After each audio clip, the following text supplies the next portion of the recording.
Always looking good in the studio. Speaking of studios, Beef furrowed her brow intensely. I was talking about you, Bevo. I couldn't get my headphones on. Okay, she didn't hear. No. But thank you. Yeah, no, correct. Okay. Yeah, definitely. Thank you. Did I say I'm Jake this time around? yes, Yeah. you did. Yep. Good. That's the only thing roaring you said start. so far. Yeah. You know, we're about to be in the roaring 20s again. That is so true, Yeah, man. hopefully no depression at the end. It's 9 years out. Yeah, we're good. Yeah, we're good. We'll long be gone. Let's by then. wildly overspin. We're in the Brewing Network studios in downtown Concord, here with Scott. Hey, Scott. Hello. And Bevo, who you heard from earlier. Hey, Bevo. Hello. Hi, Beef. Joining us, I was about to say this evening, I'm just all thrown off, but this afternoon, Kevin Osborne from Celador. Hey, Kev, thanks for coming. Oh, I forgot to give him the, Yeah, you the didn't. spiel. Hey, I knew you guys could see talk that coming. really close. And Hello. bring the mic to you. Yeah, it's on a nice matriculating arm. Get it and even like, closer. like eat Is- the mic cover. Is, Hello. is it on? Yeah. Okay. Yeah, I know this doesn't Everybody. seem like it. Killing it. Kevin was nice enough to join us in studio today and bring his delicious beers, which we're really excited about. Celador. Yeah. Before we get to the fun stuff, let's do the rigmarole here. Feedback. Scott at thebrewingnetwork.com, Jay at thebrewingnetwork.com. You never call. No, seriously.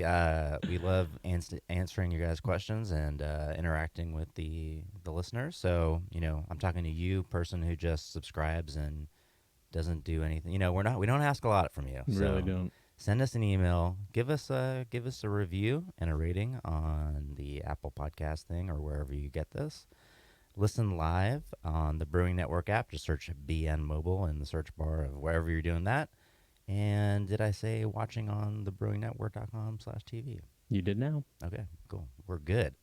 Yeah. How's it going, Scott? It's going good, man. Yeah, we were just, right before we hit the air here, there's a bunch of things to say. As this is the last Sour Hour broadcast of 2019, the last That's correct. the last shows of the year, and in fact, the last shows of the decade. Like you mentioned, we're heading into the 2020s here, and that wraps up a decade of broadcasting. Of course, it's 15 plus years for the Brewing Network in general, and we've been on this whole decade. You can see, where did 2010 start? We're still in the spare bedroom of the rat pad. Yeah. We'd moved on from the garage, but we'd not moved on from that house yet. We've come a long way, baby. Yeah, that's right. And then we're still 4 years away from meeting you guys. You were just a dirty thought in. You're just a twinkle in craft beer brewing That's industry's right. eye. Yes, you were working at the brewery in 2010. Is that right? That is correct. In 2009. What year did you start that job? 2008. November 2008. There you go. I say I was the first job Obama created. That's for that's for you. Yeah, first and only. So you were basically wearing your brewer's boots and in the, right in the middle of your tenure at the brewery. Yeah. Yeah. It's always good to look back. I think end of the year, end of the decade, and I think optimistic about the 20s. Well, do you remember having thoughts at that era, like right in the middle of your tenure? Were you already starting to think like, I want my own spot? I wanted to start a brewery before working in craft beer. Like that was in college for sure. How long it would take and what that path would look like, I had no idea. And I would say, I think now people, so I had about 4 years of experience before starting, and now I think that's plenty. I mean, people are starting breweries with 0 or just 1 or 2, and that's kind of the norm. At the time, I felt like, man, like is this going like too fast? And there's like always 4 wasn't enough. Yeah, I mean, there's always more to learn. Certainly, I could have learned a lot more, but just gotta jump off the cliff sometime. So What did you feel like? Do you remember having specific thoughts as like, man, I wish I would have taken more time to learn? Like, what do you mean? construction, welding, plumbing. Oh, okay, yeah, trades. Trade school. Yeah, totally. Yeah, totally. If you're, I wish I could just talk to I wish I could go to like a contractors conference and just say set up a booth there, and then just try to recruit all of them to be like entry level brewers. It's like, do you hate your job? Want to get free beer? Come to the brewing industry. You will be hired at every single brewery. They will love you. Yeah. If you get someone who knows how to do your electrical work and so you teach them how valuable. to brew, So valuable. it's unbelievable. That's so true. Yeah. Kevin, where were you at in 2010? 2010. I guess not brewing, not home brewing yet. I started home brewing in like 2012 or 2013, so still just a public person drinking West Coast beers. You were a drinker. Yeah, just Yeah, drinking. for sure. So when did the homebrewing start? Yeah, it started in like 2013. Did like a batch at home, made like a not very good IPA with a friend or a roommate at the time, and like fell instantly in love with it, and then like kind of quickly got into sour beers after that, and started exclusively doing that. Awesome. Yeah, I want to get more into Kevin's background, of course, but before the reminiscing is done, it's as we were saying before we went to air, we've been doing this show Yeah. more than half of the decade. We started in 2014, right around the time we opened the So weird. grenade. I know it is weird. And as I can't remember if I said it on the show or not, maybe like around, I don't know, when we were doing the 100th episode or so, I've been doing this show longer than I was producing the session, Yeah. which seems really, really weird. That is weird. Yeah. Yeah. Time goes, man. But it's been a crazy decade from the Rat Pad to the Martinez studio for a couple of years, and then to building the grenade, broadcasting from here. Beef, thoughts? She's like, I don't know why I'm still here. I'm here. Ego's trying to figure out how old she is. Yeah, totally. Yeah. Before the show, she was like, I went through an entire week thinking I was the wrong age. I did. It was, Good job not saying the Sad. number, Scott. But- Careful. well, it's fine. But I was happy to find out that I was actually younger than I thought Yeah, I was. So right. That's the way that to was a go. silver lining. You got it you guessed in the wrong direction, but it made you feel I better. well, Yeah. I felt old, so Yeah. that was why I. Cool. Well, you're talking about, being more on this show seems weird than that you've been on this show longer than the session. So time flies when you're having fun. Yes. So what does that say about the session? We'll let you guys it do the seems- that it logical seems much, conclusion much there. longer. Much like it felt like an eternity. Yeah. Go check out our last show, which was great. We had John Rowley in the house. Brewery of the Year, freshly crowned from GABF, his conquer of the beer world there. That was a lot of fun.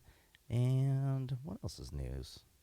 I think that's pretty much it. You have anything else, Scott? I do. Let's see. Oh, okay. So remind me what I have to say again. John, Raleigh Farmhouse. I just want to get you guys to get a little quick behind the scenes on like how extraordinarily difficult recording the liners Hey, is. this is John from Raleigh Farmhouse Sales.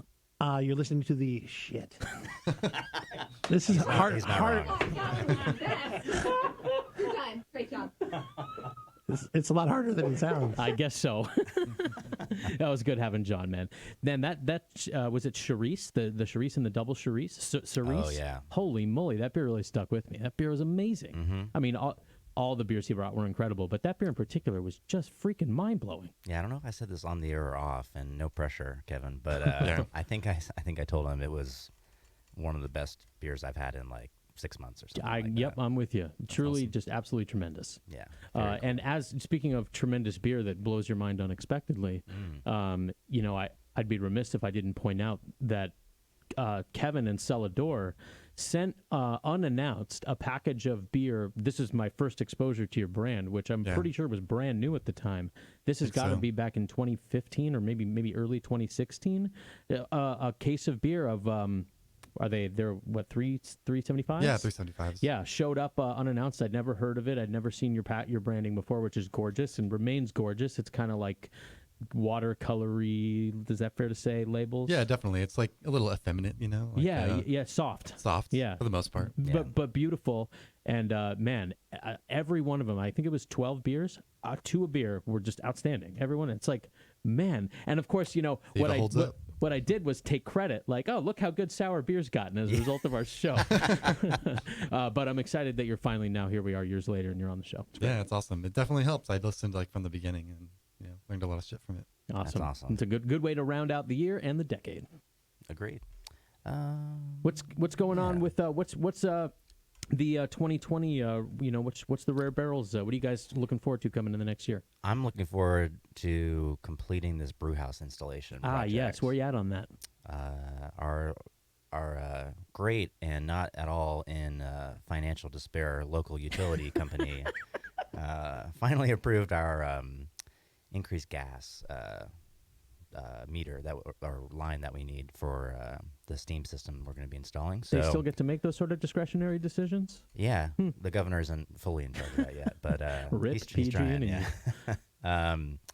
Yeah, so kind of that was a little bit of the holdup on ordering the rest of the equipment and all that stuff. So I think our longest lead time on equipment is about 2 months. So after 2 months from now, so late February, everything will be in house, and then it's just up to the contractors to get kind of like the connections and stuff done. So maybe another 2 to 4 weeks after that, brew a water batch, and then brew our first in-house batch.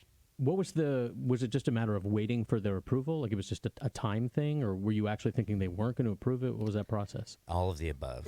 I mean, it's kind of like waiting to get an answer, it's just like, there's a lot of bureaucracy at work. And Sure. it was, I don't know if they're, so this is Pacific Gas and Electric, and, they're maybe more nationally known than they want to be at this point now. Yeah, California wildfire trouble. Yeah. So that's more like an electrical issue. So I'm not sure if like the departments are separated at all, or that had any effect on slowing it down or whatever. But I said I was looking forward to completing this project. It's actually at this point more just to have it behind me than like looking forward to like the first brew or anything. So Yep. it's like we were saying that the contractor, all the stuff about that you don't know when you start a brewery. It's like, yeah, it's amazing how much a part of it, like construction and like equipment installation is, and it's like a huge cost of the business as well. But it's the dirty part of making great beer. What was the total amount of time from first applying to finally getting the go-ahead? Beginning of August to 2 weeks ago, 2 or 3 weeks ago. So Okay, yes, for 4 or 5 months. several something months. like that. Yeah. For just like Yeah. that'll work. Go ahead now. Yeah. Pretty crazy. Yep. All right. What should we do? Should we do an early segment and then get into Yes. Kevin and the beers? I think unless you want to. Yeah. Let's do that. Yeah. Okay. We'll take a quick break and be right back. This is the Sour Hour on the Brewing Network.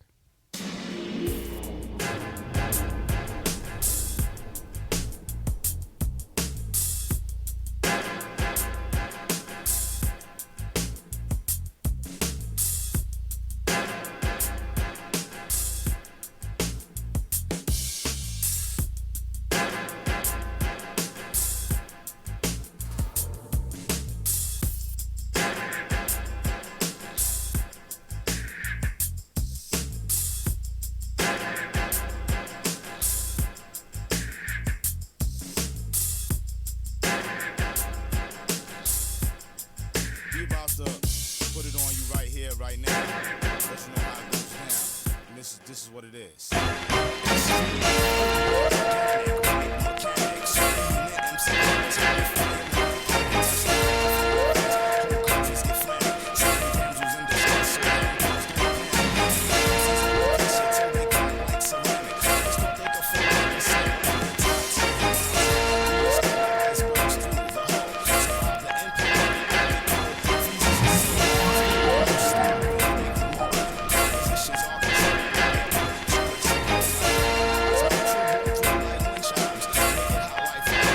Proof like moonshine. Playing yourself is risky.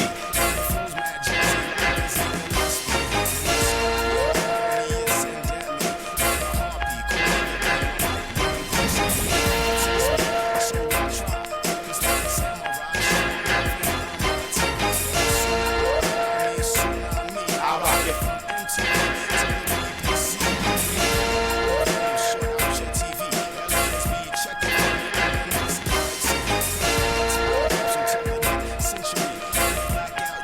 For electricity. Need their daily dosage. I break it down mathematically. 99.9 is the percentage. Like closing for rhymes of vintage. And the universal will give me strength like spinach. Like a tofu sandwich. Cabbage.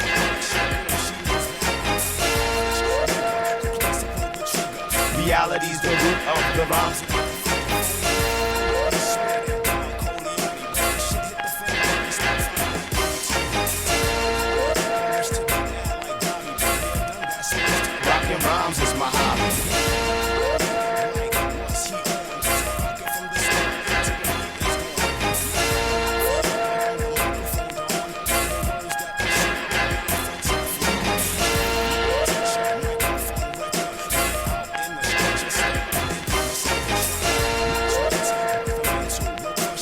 Jehu the damager, the sun toucher.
Hey, this is John Rowley, Rowley Farmhouse Sales. You're listening to the Sour Hour on the Brewing Network.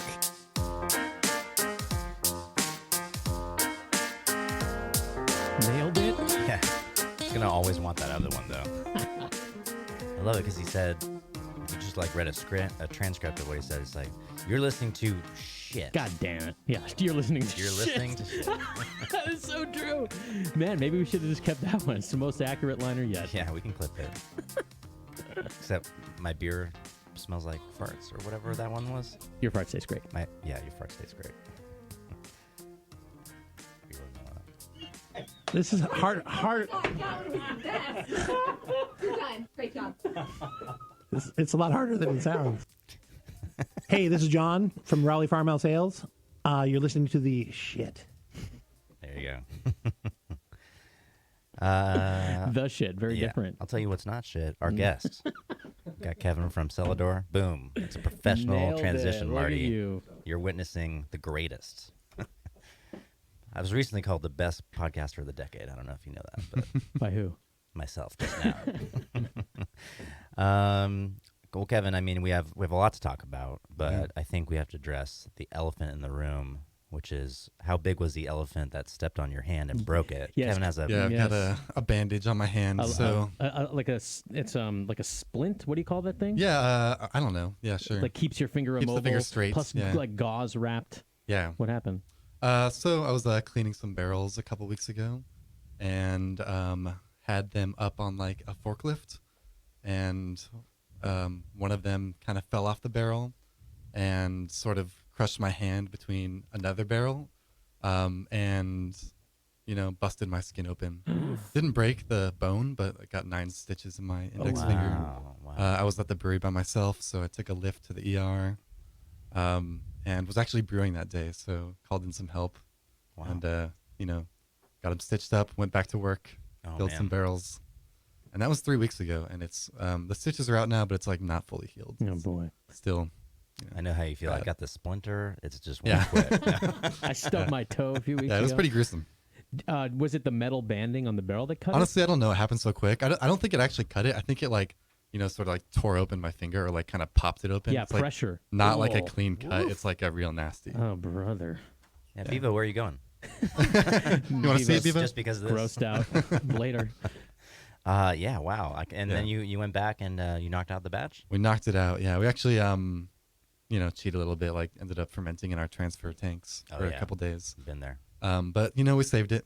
So Didn't that have to was dump the not batch. barrel fermented then? Not barrel fermented, Oh but I my won't. I won't God. say Oh which my one. God. Lies. A brewery built on lies. Exactly. We've kind of gone in medias a little bit, but Yeah. let's take a step back.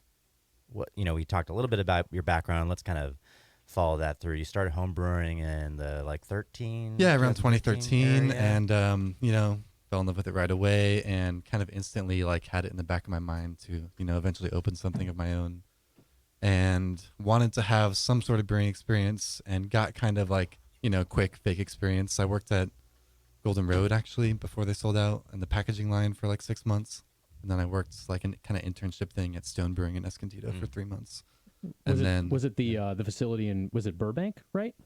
Golden Road. Golden Road, yeah. So when I worked at Stone, I commuted from LA for 3 months and worked the graveyard shifts. It was one of the worst times of my life. Yeah, commuting in LA is just soul sucking. Yeah. And then right after I left Stone, we started writing a business plan and really sort of planning this thing out. Who's we? Sarah, my wife, and I. Your wife or My, is she your wife? Wife Yeah. or something. Okay. Yeah. Yeah. We're I don't know, married. Yeah. Sarah, she and I together did that. How did you know his vows? And as we were doing that, I also won actually the brewery's homebrew competition, and made a beer with them called Batch 1731, and that came out. We brewed that, and then the next month we signed a lease for the space we're in. So Wow. that What was kind of beer was that? 4 years ago.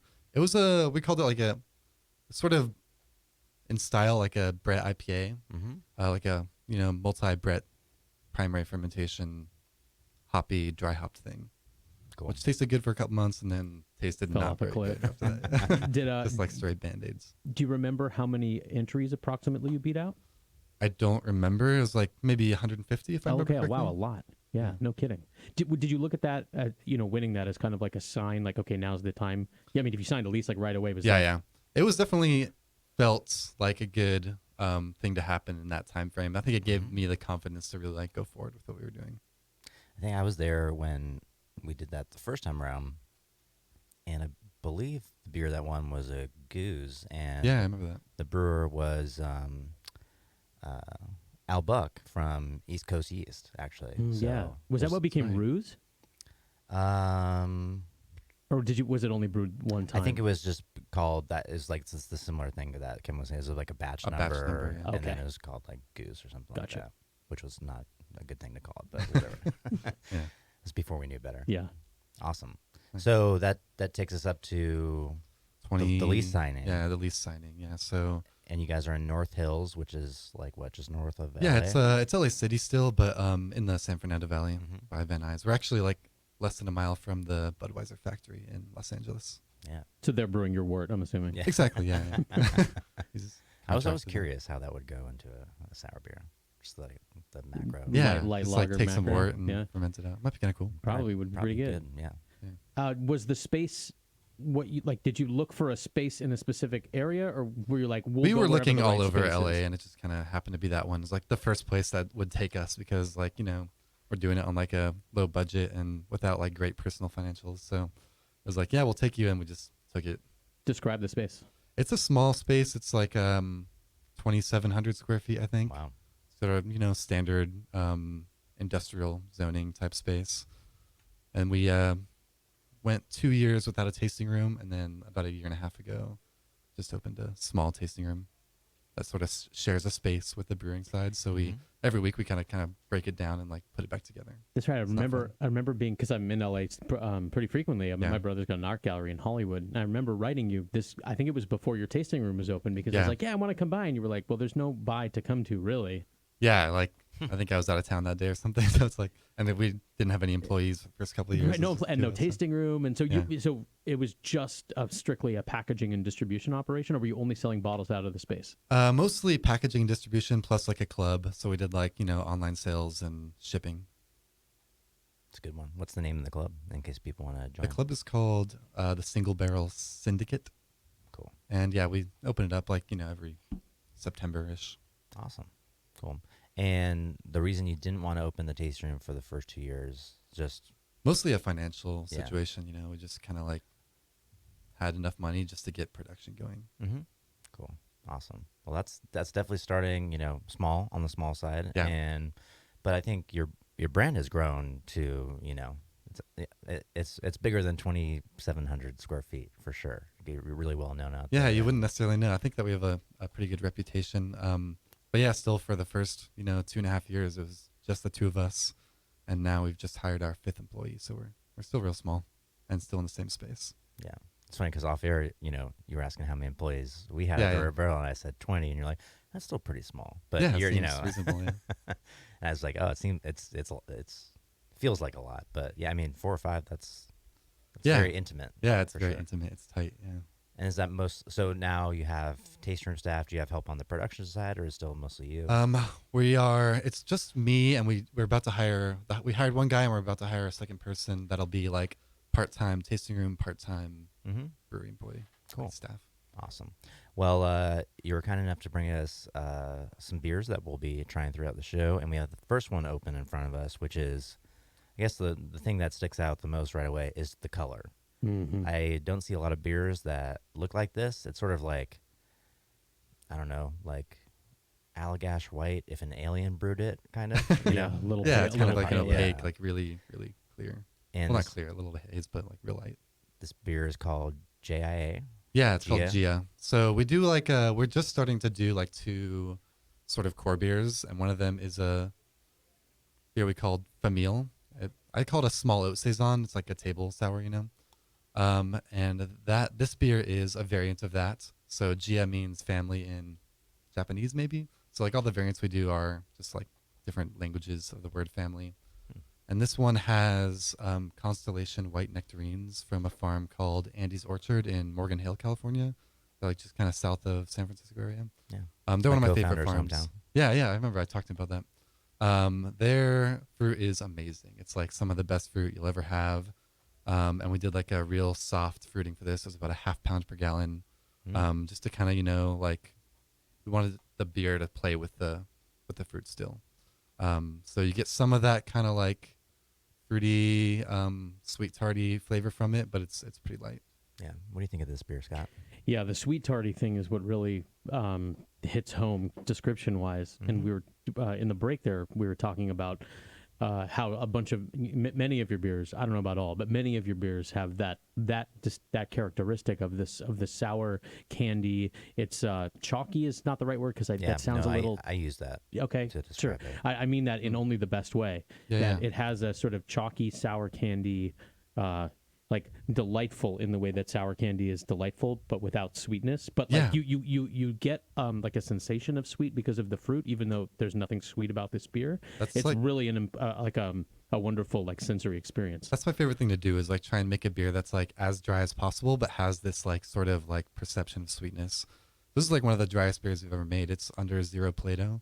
But I think that the fruit, but also we use honey to bottle condition everything. I think that the honey gives it kind of like that perception of sweetness too, where like some of the flavor of the honey remains in the beer after it's fully dried out, and kind of gives it some of that like fruity, fuller mouthfeel. Have you encountered other brewers doing that, bottle conditioning with honey? Or either of you? I know people have done it. I don't know if anyone does it like as an exclusive thing. Right. Why did you pick that as as the process? I was doing that as a home brewer. The idea was that I wanted to use a sugar source that was like more special than just table sugar. Like I had thought that I was trying to make something like really unique and like slow and like use really high-end ingredients for all the process in the beer, and it just made sense to me, and just kind of kept going with it. Practically speaking, I think people who do use, simple sugar, it comes in a sack. Yeah. You boil it up. It's, it's easy to introduce. Yeah. Are there any challenges associated with using honey? I don't think so. We've gotten our process down pretty good. So what we do is we measure it out, what we think we're going to need for the batch, mix it with some like 185-degree water to make it like fully liquid, cool it back down to like, under 100 degrees. And then we'll mix the honey in with our yeast starter before we add it to the beer, sort of like make sure everything's fully mixed together. And we mix a lot with CO2 in the tank, like as we're bottling, just to make sure everything stays in solution. Although I don't think that's really a problem that much. I think that once you mix it, it's like pretty stable and equalized. But what we do so that to make sure, like we don't test the sugar of the honey before we add it.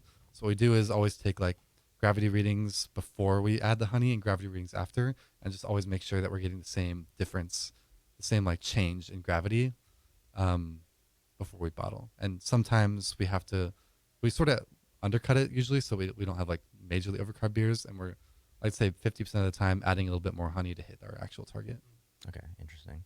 Scar, do you have any fuzz in your headphones? No. You do? Okay. Yeah, I can get you a new set if you want to use the other. No, I module mean, it over doesn't here. bother me. I was just worried about that. No, we're good. Okay, Yep. cool. I sort of find that 130% of what you'd use as like table sugar is like the right amount. Okay. And what kind of honey are we talking about? We use orange blossom honey from a farm called Bennett's Family Farm, which is like maybe 40 minutes north of us in LA. We went there and we tasted all their honeys, and that was the one I liked the best. Gotcha. And sorry, go ahead. No, go ahead. They're different flavored honeys, right? Are Yeah, there? absolutely. Yeah. They have like dozens of different honeys. Yeah, sure. Have you experimented with other ones? We've done a few things. We've bottle conditioned. We've done some berry beers where we used like blueberry flower or like blackberry flower honey for them. And we've made a honey beer called Malona, which used like an extreme amount of, we've done 2 versions. One was sage flower honey and one was blueberry blossom flower honey. And your experience using these different honeys, as far as I understand it, kind of like the bees are landing on these plants, so like the blackberry flower, but Yeah. it's not necessarily that the honey will taste like. No, whatever you're definitely not. describing, Like right? sometimes you get like the hint of it, or they're definitely different from like variety to variety, but it's not necessarily the flavor that the flower was. Right, gotcha. And your comment about using, I think it was it 120% or 130. 130%. Is that, and this shows my ignorance on the honey front, but I think maybe different sugars might have different. Yeah. Are there different like, I guess like sugar like contents of the different honeys? I guess so. I don't really of the different honeys. I don't really know, like, because we almost exclusively use that one variety. It's like pretty similar from batch Okay. to batch, and it's a pretty big farm. So I think that they're blending a lot of honeys too, to reach like a Their stable flavor. specifications? Yeah, their Gotcha. specifications. But I'm not really sure. I think that mostly it's just like pound for pound, like there's a different amount of sugar Mhm. in the different in honey versus table sugar. Gotcha. It's not as pure. Well, we chatted briefly about this off air, but let's talk about the color of this beer Yeah. because, and I'll send our listeners, since this is a podcast, Scott. I don't know if you knew that. We'll be right back. Oh wait, what? Well, we can hold this up to the to the camera to see. Although I'm not sure something this Which camera's live? subtle, will Okay. translate. Yeah, especially as you get like light in it like that, you can really see how clear it is now. Yeah, it's Oh, yeah. just a beautiful, a very intriguing color. There's a great shot on the Celador Instagram, so I'll send you guys that way to look Yeah. up this beer. It's almost champagne-y. Yeah. It's like Yeah, a little more it's like saturated, cidery, but it's like champagne-y. pastel champagne. So how do you explain what's going on? Yeah, a Here, lot of while people you have asked me explain- this. Sorry, what beer do you want to do next? And I'm going to go get it. While Oh, can you explain. grab the Carrot King? But can you also Sure. grab Jackson Ranch so it warms up? Carrot King and Jackson Ranch? Yes. So this beer is, it's a really light beer. It's like 1030 specific gravity starting, and finishing at like 0 Plato, so it's like 3.8%. Yeah. And we use for this beer Pilsner from Admiral Malting Co. And we used to use this. It's a local Bay Area. Yeah, malting local company. California malting company, Bay Area. There's a farm just north of LA called Tehachapi Grain Project. And for the first couple batches of Famille, we used their raw French black oats as like the oat source of this. But they're like real small and like a startup. And this year they weren't able to get any of their oats like from the harvest. So this batch, I believe, has also the oats from the same company as the Yeah. Pilsner. Mm-hmm. And I don't remember what the percentage is, but I think it's like 30 or 40% oats. Yeah. Quite a bit of oats. And, sort of fermented like all our beers, like mixed culture primary, super dry, like I mentioned. And I think maybe in this particular beer, the white nectarines are like giving it an even clearer, like lighter Mm-hmm. color than normal. But honestly, I'm not really sure what makes it so light other than that, or what makes it distinct from like any other beer that's 3.8%. Yeah. But it does have a distinct color. Yeah, that's pretty cool. You mentioned that this is kind of a lower gravity beer.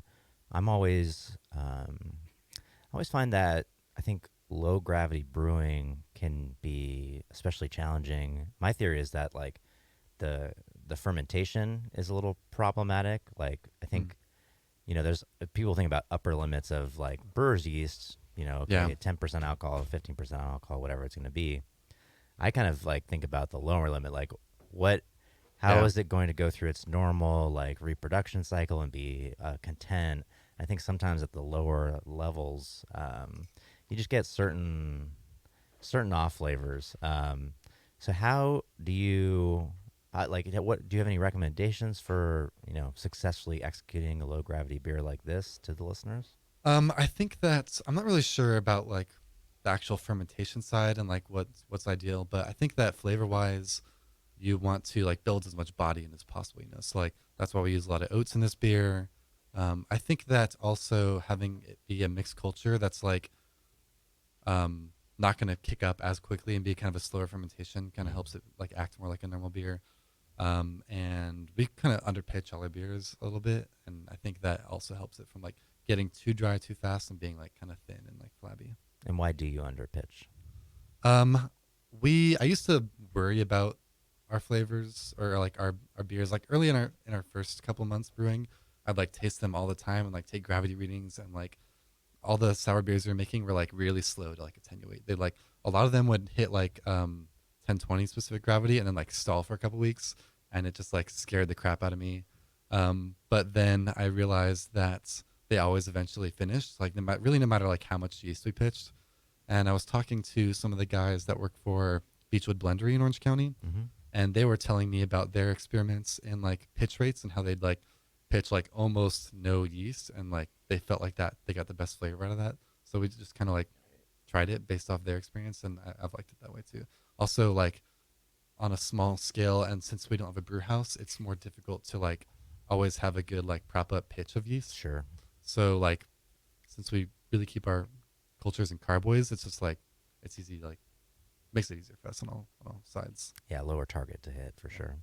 Are we coming up on break time? Okay. Yeah, but we have so many beers to get through. Let's do this one and then take a break. This next one and then take a break. Run through it and then take a break, or do you want to tease it? Oh, we can tease it. Yeah, sure. So we'll pour this yeah. one out.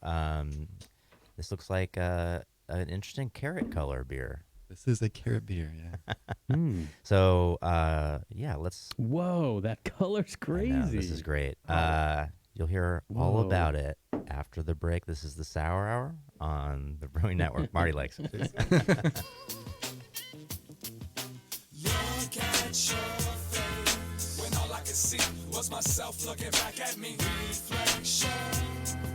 And all I could do was think about sleeping next to you. Look at your face when all I could see was myself looking back at me. Reflection. And all I could do was think about sleeping next to you. What would it take to make a woman like you view a wolf like me for what I really might be? Listening to lyrics only, here's what I allow. You gotta try to make me testify for hearing right now. Let's have a confrontation over a cold one. I'll give you conversation just to see if you can hold them.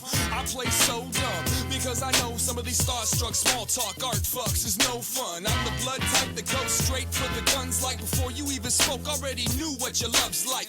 So what you thinking? Because I'm thinking we should jump into your ocean. Let's go, girl, this ship is sinking. Look at your face when all I could see was myself looking back at me. Reflection. And all I could do was think about sleeping next to you. Look at your face when all I could see was myself looking back at me. Reflection.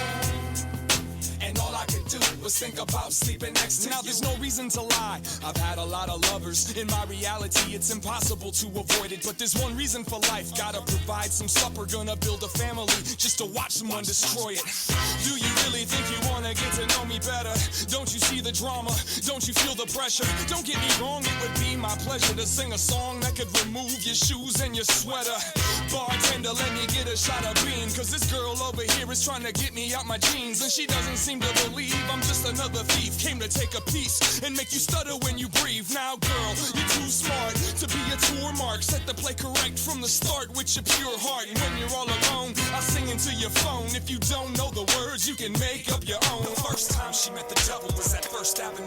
Went backstage with him into the dressing room. Sexy ego trip, taller than expected, about 6'3", seemed to thrive on his misery. Critical, observant, big words, sweaty hair, sunken eyes, and thick nerves. She said I'll make him smile for the simple fact that he needs it. I'll make him smile just so I can kill it and eat it. You look like you were built for me. You talk like you wanna steal my drink. You kiss like you already came, and that's a lift or pull a line for those without any game. It's like, damn baby, you know you can't save me, but you should still tell your people that you're leaving with the band. Maybe you can show me your hustle. Neither one of us will be so lonely if only you would come over here and hold me. I caught you trying to hide your smile behind your glass, but all of your secrets become a swing set when you laugh. And all of your regrets that you're carrying or burying don't mean a damn thing if there's nobody to share them with. We've been following each other all night now. We ought to be all over each other like right now. I don't like crowds, let's take flight now, cause that face that you make reminds me of my life now. Look at your face when all I could see was myself looking back at me. Reflection. And all I could do was think about sleeping next to you. Look at your face when all I could see was myself looking back at me. Reflection. And all I could do was think about sleeping next to you. Look at your face when all I could see was myself looking back at me. Reflection. And all I could do was think about sleeping next to you. Look at your face when all I could see was myself looking back at me. Reflection. And all I could do was think about sleeping next to you. Look at your face when all I could see was myself looking back at me. And all I can do was think about sleeping next to you. When all I can see was myself looking back at me. A taste of honey, tasting much sweeter than wine. Do-do-do-do, do-do-do-do. I dream of your first kiss, and then 7-second left. All right, stop. It's like the 3-second rule on That's right. some food on the floor. The Spotify station I've been listening to lately is like all that style of music. I don't know what you would call that. Sorry that I looked at you, Marty. But Oldies. My dad is in the studio. yeah, just like like a malt shop jukebox. A malt. Can I get a malted? Yeah. A malted what? Just puts me in a good mood, Yeah, no kidding. Are we on the air? Yeah. Okay. So we're back. We're back on the Cyber Hour. Tasty. Tasty. Okay, sorry. Speaking of tasty, we teased out this beer before the break, Oh, and yes. there was quite a buzz about this off air during the break. This is an orange colored, marvelous, wonderful, interesting beer called Carrot King. Oh, sorry. you're Oh, up. the The Carrot King. Carrot King. Yeah. How do you make this? So it started out as a collaboration with Hop Culture. It's like a magazine in New York, and the label for it is their artist Sam Taylor. It is our sort of like lambic-inspired, non-spontaneous, long boil, raw wheats, aged hops, like 1 year aged beer, which we bottle condition with carrot juice. So there's like a local farm. It's actually kind of connected to the same farm that does the wheat we were talking about earlier, called Weiser Family Farms, and this is their carrots called Nantes carrots. They're orange carrots, and we get them in. We juice them like in house with like a little like home juicer, and then we have to bottle it the same day because what we do is add, instead of using honey like we normally do or like any other kind of sugar, we add the carrot juice directly to the beer, and then that's what re-ferments in the bottle to create the carbonation. And when you drink this beer, because the carrot juice like settles out so hard in the bottom, you have to like kind of shake it up real good before you pour it. Yeah, when I brought this from the cold box and I handed it to Kevin, the first thing he did was sort of, I don't know, Say, "Ow." sacrilege. Yeah, I know, because I bumped his finger, his busted dad's finger. He turned it upside down, which, many people who pour, especially these bottle conditioned beers, are careful not to do. You see people sort of holding it at an angle very carefully. Kevin went straight upside down and gave it the full like whirlpool twist. Yeah, we like one of the things I was worried about when we were sort of like doing research and like thinking about making this beer was how much yeast would be made like in the bottle, and like if it would clump up with the carrot juice and be like kind of like clumpy and nasty looking. So one thing we do is like not add any bottle conditioning yeast to this when we do it, so that we get like the lowest yeast count possible in the bottles. And I was surprised like the first couple times we did some tests that it really like fully integrates into the beer again, the carrot juice, and it's like really not chunky at all. It's just looks like orange beer. I have this idea. I was daydreaming a little bit there. I was thinking, having sediment at the bottom of a bottle can present some kind of like consumer-facing problems. Not Definitely. everyone is gonna experience this beer exactly how you just let us Yeah, experience exactly. it. And I imagine that there's a bunch of people who have opened it without shaking it and had no idea what was going on. So But we haven't really gotten any complaints about it. So here's my idea. Yeah. And we're just giving this away for free. Go on, I'm ready. Next time, put on the label upside down. Oh, I like that. That's cool. People turn around, look at it. Whoa. It does say like mix the bottle on the label, but I like that. That's good thinking. I've actually been thinking about doing an upside down label just for fun. Yeah. But it would work really well for this. Yeah. Boom. You like that? I love it. Pretty good, Man. huh? Yeah. Yeah, trick people into All it. right, let's stop Yeah, this. that's Let's right. stop the show. I'm gonna Costanza this. I'm out. You could do on the upside down. Remember those pens where it would be the chick with the bikini, and you turn the pen upside down, and the bikini would drain away. I You would remember never that? have such a pen. Please, that would be something like that, like I don't know, like a tasty, tasty on the label, like the Yeah. 2NA label. Yeah, exactly. And then just have the things drain away. Incentivize people to turn the thing upside down. Yeah, I like it. How much carrot juice do you have to? Because It's a lot of carrots are juice, sweet, yeah. but they're not like Yeah. sugar. The sugar so- source, or like the carrots by themselves, are about 1040 specific gravity. And Interesting. that seems to be pretty consistent. So you could throughout the brew a different beer batches. with all. You could carrot do a juice. carrot wine, yeah, Yeah. for sure. Is that a product that exists? Carrot wine? I Yeah. mean, I'm sure it does. I'm surprised I haven't seen Yeah. it around Berkeley. In local prisons, maybe they exist. If I remember correctly, the carrot juice is about 25% of the volume at packaging. So I think That's a lot. I can't remember if it was 1 or 2 barrels, but it's like 400 pounds of carrots for I think 2 barrels. Cool. You know what's so cool Oak about barrels. this beer is I think it's the aged hops that's doing this, which is it's because there's like the carrot cake palate reminder.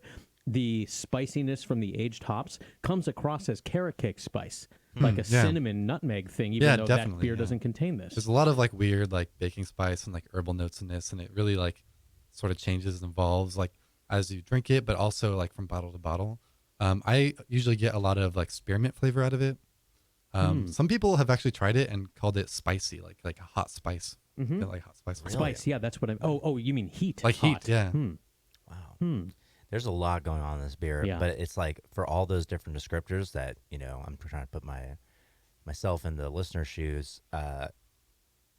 It's not that sounds like a hot mess kind of, but it's a delicious Yeah, it beer. works really well. Yeah, the acidity is really clean, and it's like despite all of these factors, Layers, yeah. layers. It's balanced. Nothing kind of punches you in the face. Right, too exactly. much.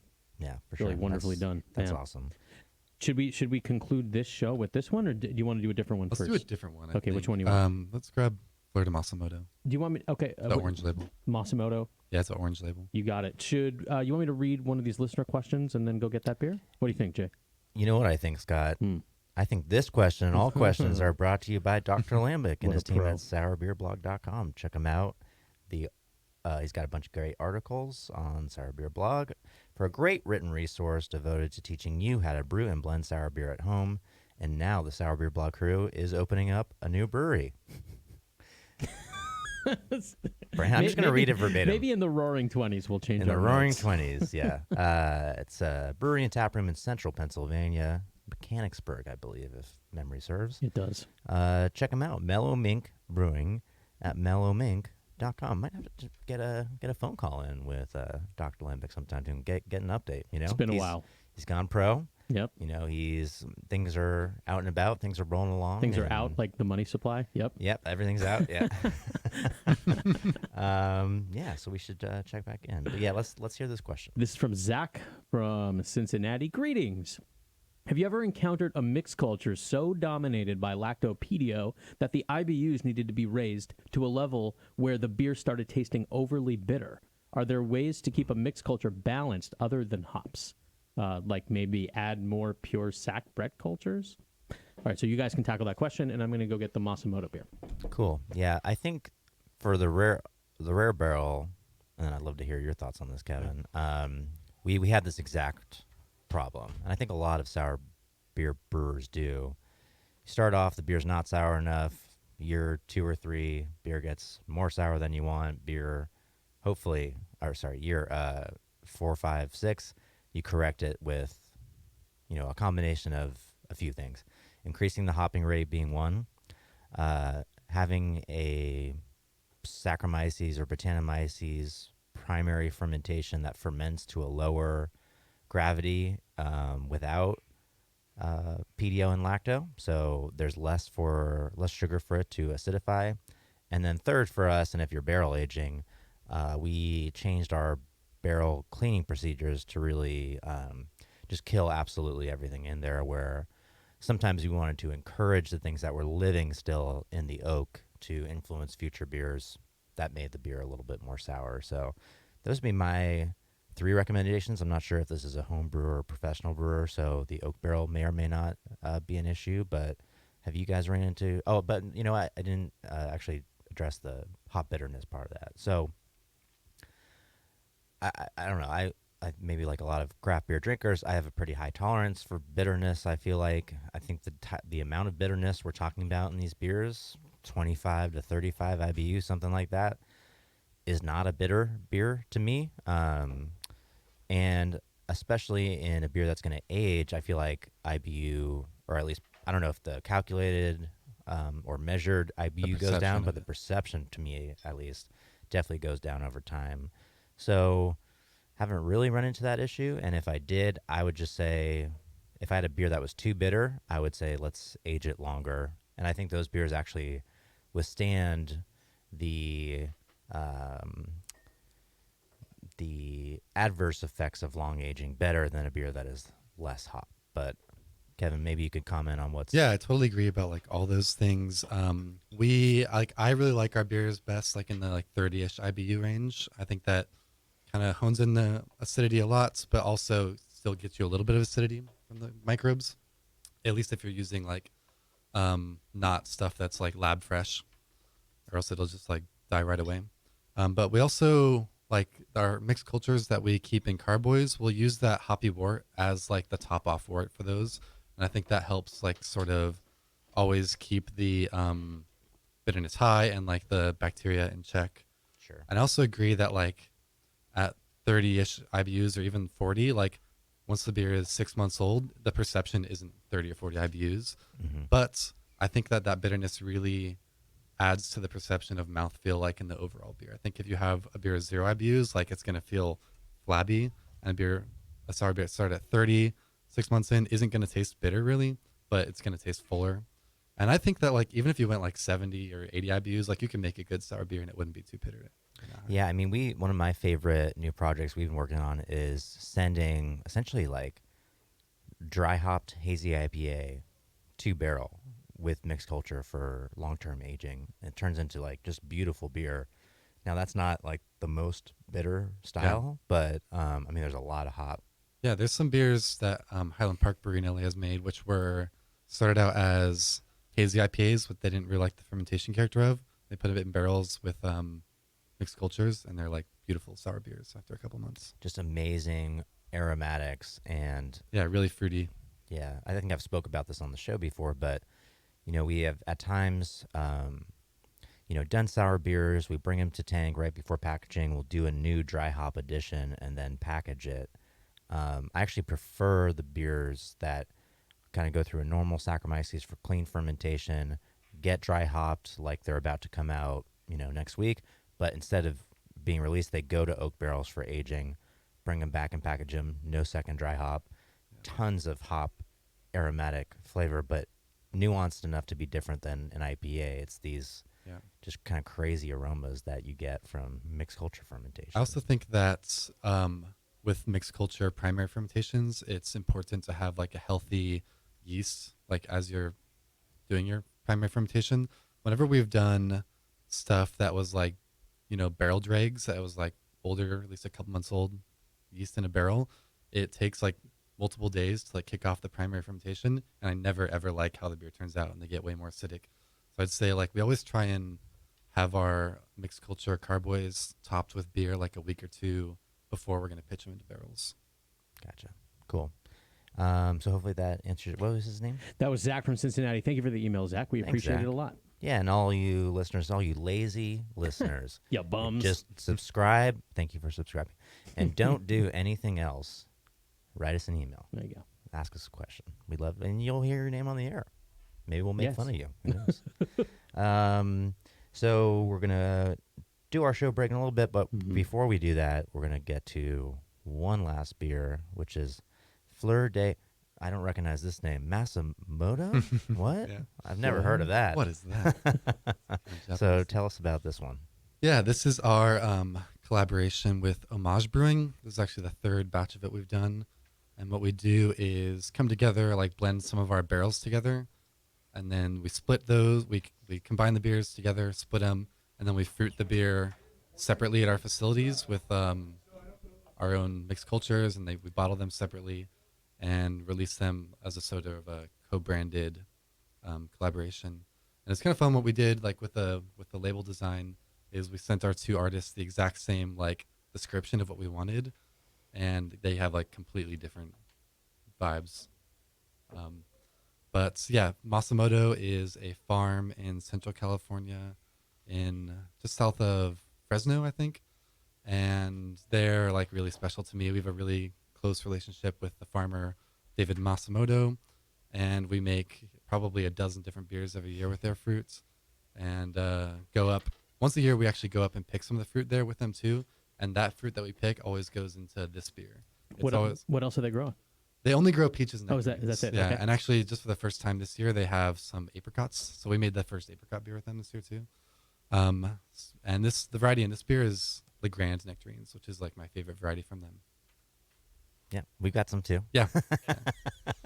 It's great. I love it. It's just it's a strikingly familiar. Yeah, you flavor, for recognize sure. the flavor immediately if you taste one of these beers. Definitely, yeah. And there's a lot of breweries, and especially mostly in California, using their fruit. I think that there is probably at least a dozen breweries like that kind of change every year. But there's a guy named Chris Kuroga who sort of is like the middleman with them, who facilitates getting the fruit to all the breweries, and so it's whatever breweries he picks to use it. Yeah. If your name is Chris, you're in the business of selling fruit. I've learned in this podcast.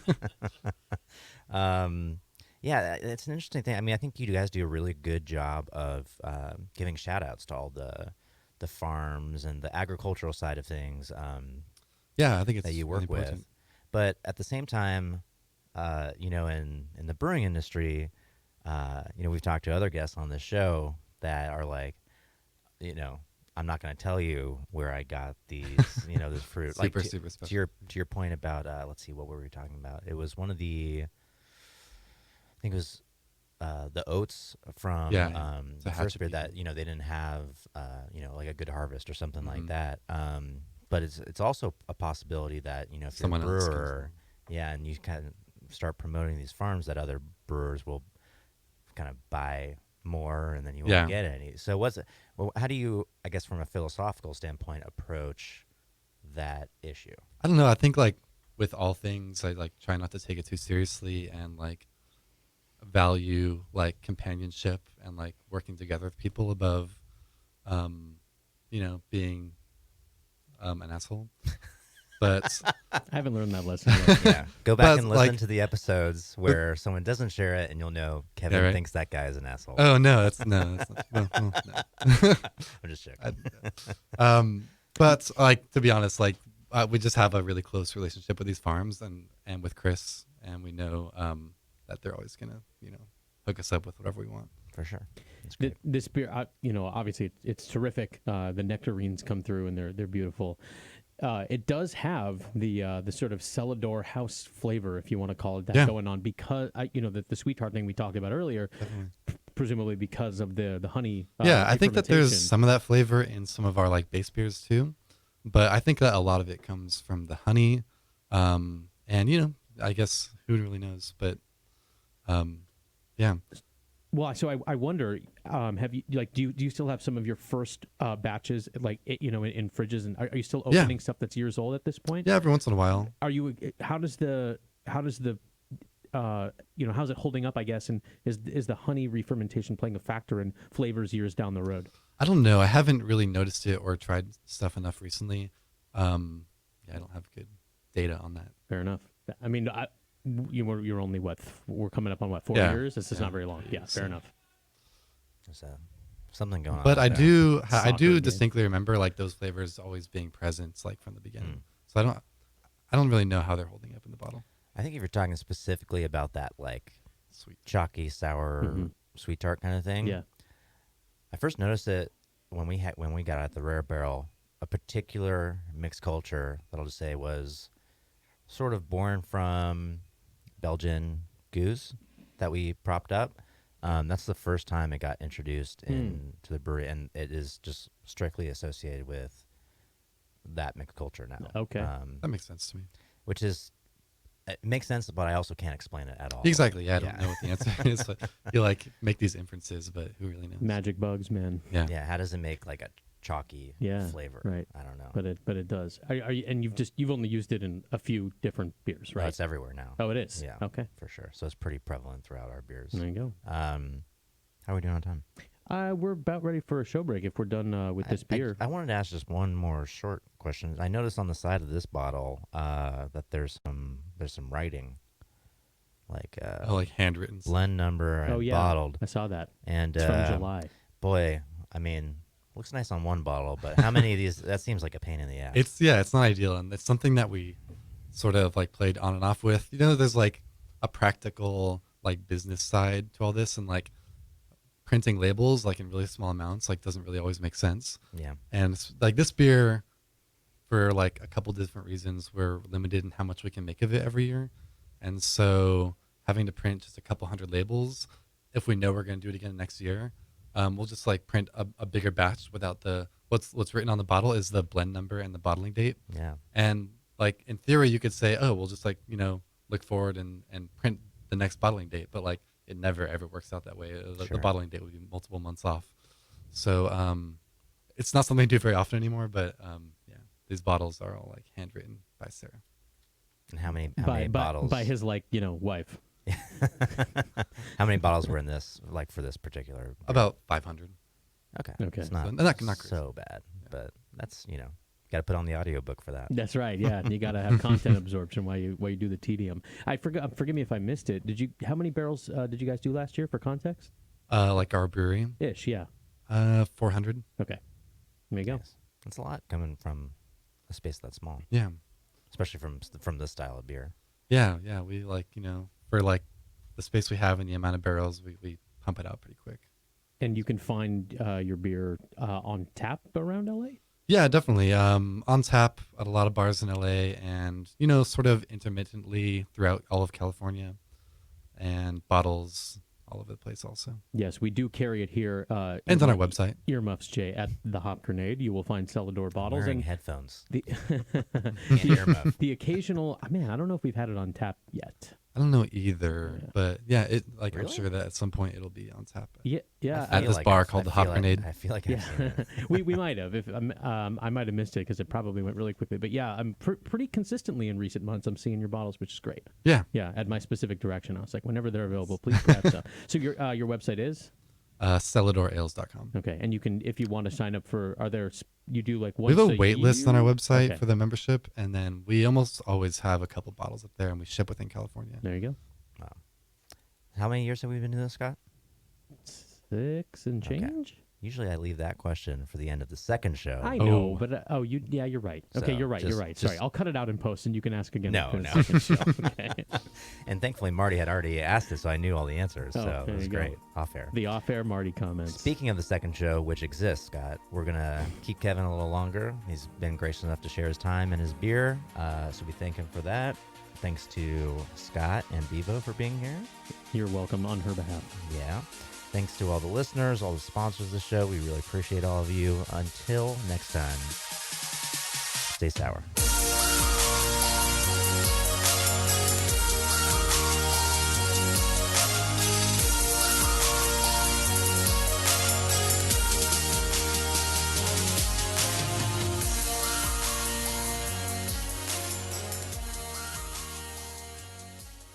The Brewing Network.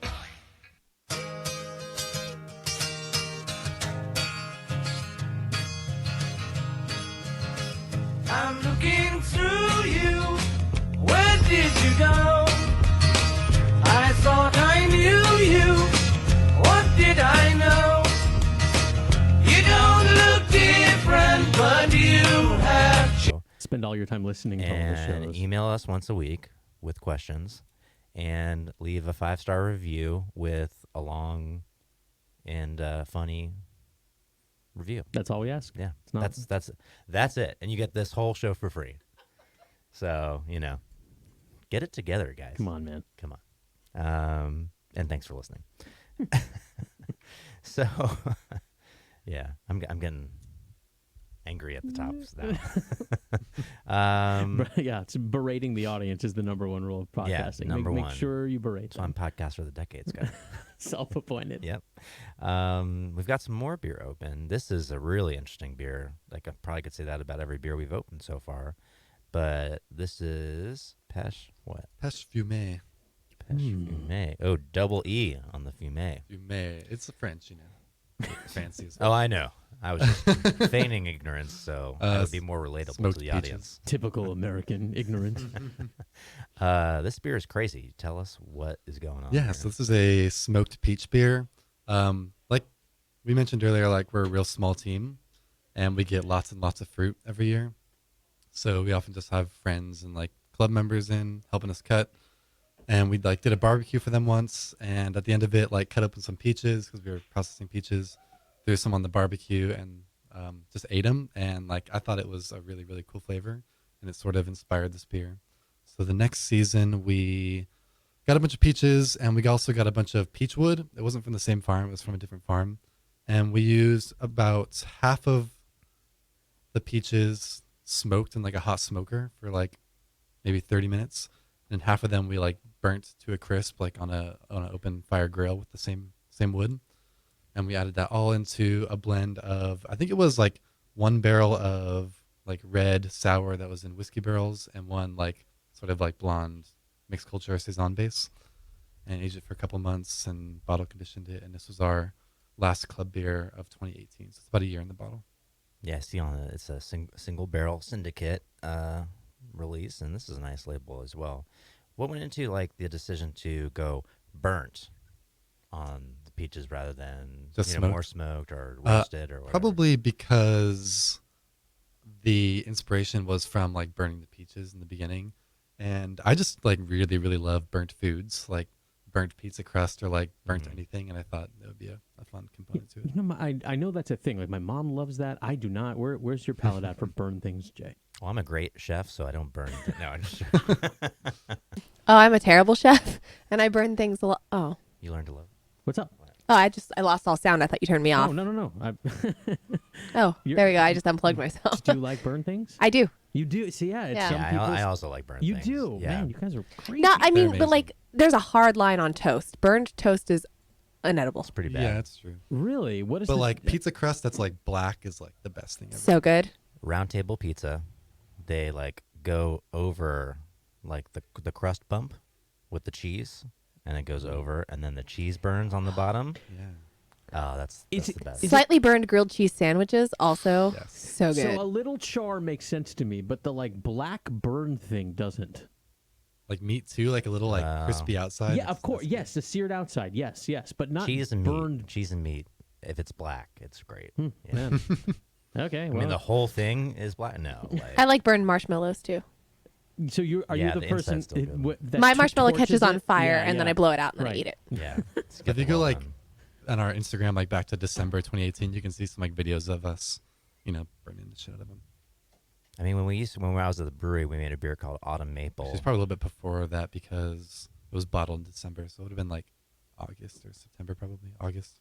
And we would say we put roasted yams in the beer, but really they were just like fucking burnt.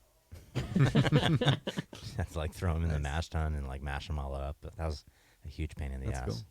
Shout out to Autumn Maple. Yeah, so this is the first one we did that was smoked, and then right after this we also did a smoked kabocha squash beer with like a real dark sour beer. Smoked squash. Yeah, it was a polarizing beer to say the least. Like people either really really loved it or like really really hated it. It tasted kind of like barbecue sauce, but like Really? in a good way. I thought it was In a really good cool. And we did it again this year. We did like one barrel batch, and then we did smoked figs. We bottled it this Yeah. week. That's all the smoked beers we've done. Wow, that's cool. And, smoked figs to me. If I rank those in order of how much it makes sense to do, Yeah. number 1, smoked figs. Number 2, the smoked peaches, and number 3, the squash. Yeah. When you're production limited to about 400 BBL per year, and we'll get into this in a second, but it's all oak barrels and barrel ferments. I find at the rare barrel sometimes we have to be very judicious in what types of beer we make, because if you have a wild hair of an idea, Yeah. and you make 2 oak barrels of it, that's 1% of your production or something like that. Yeah, right. So how do you deal with that? Like, how much of this beer did you make, for I instance? don't know, like to a detriment. Like I think I treat this as like an art project more than a business, like too often, and so I don't really take that into consideration. If I think there's like a really cool thing to do, like we'll do at least a barrel of it, like no matter what. It's like those kabocha squashes weren't even my idea. That was one of the guys that works for me who actually helps us source a bunch of fruit. I think he's sold fruit to you guys. His name's Adam Romney, Mhm. Pot Produce. He works with me in the brewery too, and him and the other guy that worked for me like both came from food side, which like I prefer like in the guys that are going to help me on the brewing side. Sure. Like they have really good like ideas, and so it was Adam's idea to do the squashes, and I was a little skeptical, but I like how it turned out. Yeah, that sounds really cool. Then what do we Here's have this here, is the Scott? this is the Instagram video that Kevin described of them torching the peaches on the barbecue. It's a charcoal barbecue, Mhm. and There's they're a halved ripping peaches. fire, Yep. a roaring. Some would say. Peaches roasting on an open fire. I see flipping them like along the way. Does that matter in this case, where you're I guess not. incinerating them? It definitely burnt our arms. Yeah, you're taking great care Yeah. in flipping them. So yeah, and then there's some pictures too with the video, and it's That's- there's some really That's really a good char gorgeous going picture. here. That looks like it should be in like a On food, it. a food magazine. Yeah, totally. That's great. How many likes did that get? A bunch, I bet. We're looking at it just says Jim from Firestone Walker. Well, that's all that matters. He liked it, and That's all so that did matters. others. Yeah. Yeah. Awesome. So I was asking about volume. So, but I guess this beer is a single barrel. That's kind of the Yeah, 2 barrels, I think. 2 barrels. Yeah, and like for the clubs, two BBL two or oak barrels. two yeah. oak barrels. For the club, this is one of our club beers, and for that, like at least one or two of the beers that we do throughout the year, I want to do something like crazy and like ideally something never done before. Like I like the idea of that a lot. It's getting harder and harder. Creating something like completely new. It is getting harder and harder. Yeah. And So, so the single barrel syndicate beers aren't all. yeah, the one first year, oak the barrel. first year they were single barrel, like they were all 1 barrel, and then since then, yeah, it's grown. To You its realized size, you right? could make money We did. selling more beer. Yeah, one of the releases we did this year was all magnums. So that was like 900 magnums. The package it was definitely more than a barrel. Wow. How'd that turn out? Really great. Yeah, it was a major pain in the ass. Like we're not going to do it ever again. I don't think. But yeah, it worked out really well. It was actually one of my favorite beers we've ever made. I brought a smaller bottle of it today. Too. Oh, not a Magnum though. Not a magnum. All right. Well, you can go. If I can make a quick note on this Yes. beer, I want to. There's so many more I would like to try, but so it's interesting because when I didn't, you said smoke beer, but I didn't really remember. I smelled it and I was like, oh, is this like a what is the style that has it kind of has acetone characteristic to it, but in a pleasant way. The style of is it like is it an oud Brewing kind of thing? Oh, like more acetic. That'll have Acetic. I'm sorry. Yes, not acetic acetone. Wrong. but that's very closely related Yeah. to ethyl acetate, the acetone you're talking Yeah. about. For sure. So when I got that on the aroma, and then I was like, oh, interesting, and then I tasted it, and at first glance, I was like, oh yeah, and then that immediately went away, and I was like, oh no, Yeah. it's smoke. Yeah. Do you Yeah. guys experience that correlation? There's a tiny bit of Yeah. acetic character in this beer for sure, and I don't know if that's correlated to smoke at all. I mean, what do you think? Oh, I don't know. I don't think so. But I mean, I think I could definitely see like the phenolic character of smoke Right. coming across that way. Right. Yeah. But yeah, I had the similar confusion, and then once I tasted it, my brain like matched the two Together. together. Yeah, right. essentially. Yeah, But- because the aroma is mostly smoke and like in a kind of weird way, and the flavor you get that kind of like cooked peach, like kind of silky like mouthfeel yeah, from it. super interesting. Sorry, this is gonna be dead air for a second while. Yeah, while we take both more. drink it, it's really wonderful. I mean, smoke and acid seems like two compounds that are a challenge to make work together. Is that fair to say? I mean, I think so. I don't know. I can't think of any like dishes that would put those together like in the food world, but seems fair to say. I mean, well, it is doable. I don't know, the This hot is a sauce. The pleasant hot sauce combo. I'm making right now Oh, would yeah. beg to differ. Are you still making sourdough bread too? No, flour just gets fucking everywhere. Yeah. You know? Yes, it does. And then if there's any liquid like that, it's like cement. Hmm. Yeah. So the mess was just like debilitating. It's funny. My sister lives on Maui. She's got a farm out there, and she's been brewing kombucha. And actually, she's been working a lot with. Well, I don't need to go into this on the air, but the point is, whenever she goes anywhere, she always cooks everything. Like she's, chef, farmer, and she walks around barefoot all the time. It's Maui, and she's a hippie. she's a mess. She's a Yeah. hippie. Yeah, exactly. But the point is, you always know when she's been somewhere because there's a thin coating of flour on everything in the house. It's like having a pet. Yeah, no, really. Pets are a little less messy, but generally, yes. Awesome. Yeah. Okay, what beer's next? I guess let's do this this bottle we got out. Let's pop it while it's here, and then we'll do Tease? our break. Yeah, sure. I'm kind of losing track of time because I'm just really into these beers. Yeah, but- me too. I think we can do this one and then take our break. Okay. Yeah. Let's do it. So- So this is yeah. while Scott is opening it, this is an interesting presentation. So this is Very. this is a beer that is in like a squat kind of bottle, which is a clear bottle, Mm-hmm. and It's almost like a little mini spirit bottle. And I believe it's Yeah, it is. It's still. like a 375 milliliter clear like whiskey bottle. It's a still beer. So what's it's this still- called, Ah. and what kind of beer is it?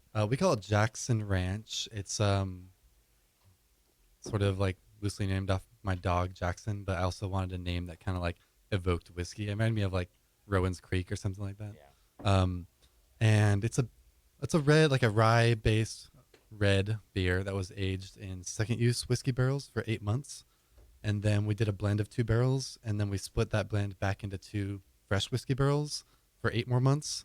And then we bottled those barrels separately. And so one of them was a Knob Creek The one we have here is a Knob Creek barrel that I think was like 13 or 14 years aged whiskey.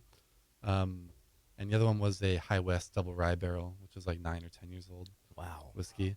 And the idea was to like make a beer that looked and tasted as much like rye whiskey as we could do. And we actually, when we released this beer, we did like a whole cocktail day, and me and the two other guys that work for me that came from food, we each came up with 3 cocktails, and we used this beer as the base, and we made like cocktails with ice, shaken stuff, stirred stuff in coupe glasses or cocktail glasses. And we had a really great time, and seemed like a lot of people came out and seemed like they really enjoyed it. This particular variant is the one we all kind of like a little bit more. It's the High West one. Or sorry, it's the Knob Creek version, and it's a little more sherry-like than the other one. You get like a lot of these like oxidative, like dark fruit characters. Lots of sherry characters. Mm-hmm. Very like rich caramel, but not just caramel. Like we were just talking about smoked beers, but it's like a not burnt, just like a over caramelized caramel kind of. It's like molasses raisin. Yeah, definitely. What? So you wanted it to taste like whiskey as much as possible. Did that have the influence on the way you presented this beer as well? In that bottle and still? Definitely, absolutely. I think about that a lot, and like the way you present something, like the color of the beer, or like the. I mean, not enough. You didn't think of the upside down label. Though, That's true. Yeah, you got me there. But like the shape of the bottle, or like the type of the bottle and the label design, like all those things to me are like really important to like, especially for these like more interesting projects that we do. You even like, it's Jackson Ranch, big letters, and then there's a JR like in the little featured brand spot of the label, which is Which camera? Which is totally just like, this is not a beer status. Yeah. I want to trick you a little bit. Yeah. Put it on you now. Oh, okay. This guy right? Yeah. It's amazing. And I think you guys accomplished the goal. And, I think it's yeah. very whiskey-like. And we took this out of the fridge like at least an hour ago. When we serve it in the tasting room, we don't chill it at all. We serve it at room temperature. Actually, we serve it in those like real fancy like Glencairn whiskey glasses. Yeah, those are cool. And yeah, if you like are interested in getting it and making cocktails, we put all the recipes up on our website too. Obviously, you have to come to the brewery. We still have a few bottles left of it.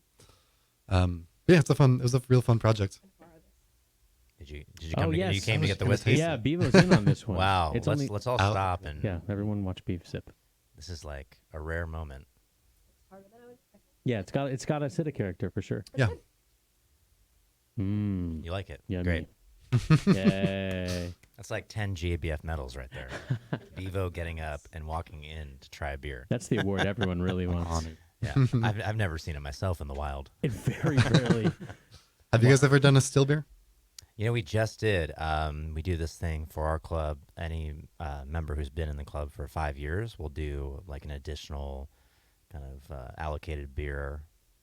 I'd say free, but I guess once you buy the club membership, it's all what do I get? And it's all. But it's a bonus beer, and it's only for those people who have been in for 5 years.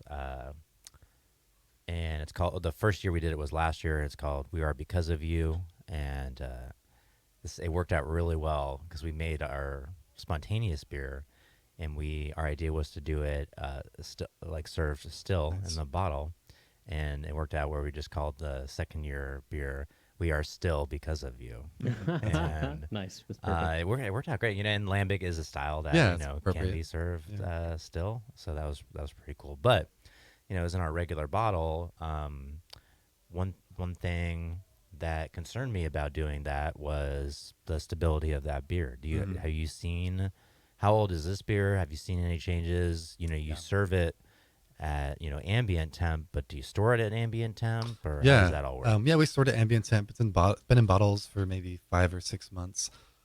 With this particular beer, I don't worry about it too much. So there's a lot of oxidative characters in the beer, right? And typically in sour beer making, that would equate to like lots of acetic acid and velocity, right? And the reason why I don't think this beer has a lot of that is because it's got a lot of alcohol. It's 10%.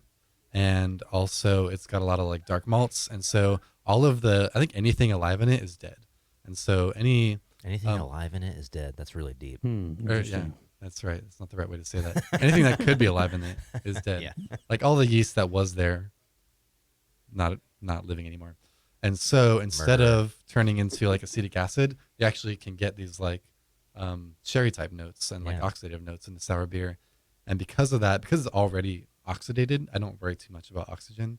We actually tell people like they can open it and drink it over a couple days and like see how it changes.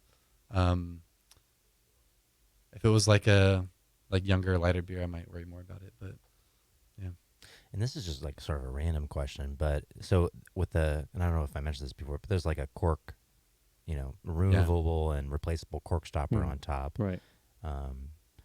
When I usually see this, in like a spirit or something, yeah, there's like a wrap. a wrap or something. Is that necessary? Is that I don't just know. for show? Like, I think that I don't know if there's like laws around that or anything. Maybe it's but like an open container related. it seemed like type a little law. bit too much work for me to do, and that's the only reason. That sounds right. That sounds correct. Yeah. And didn't think about it much past that. Well, awesome. This beer is a triumph, and what a roller coaster of flavor this has been. I don't even know if we've had such a variety on any show so far. I mean, this has been the depth of flavor, the variety. It's awesome. I Yeah. feel like I'm wrapping up to end the show. It's true. Yeah, we have more to go.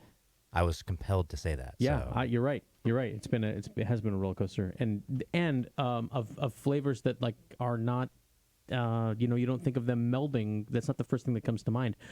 Molasses, raisin, that's the oxidized type of spirit thing. Yeah. With acidity, you don't think of those things going together, but they've been melding nicely in these varietals.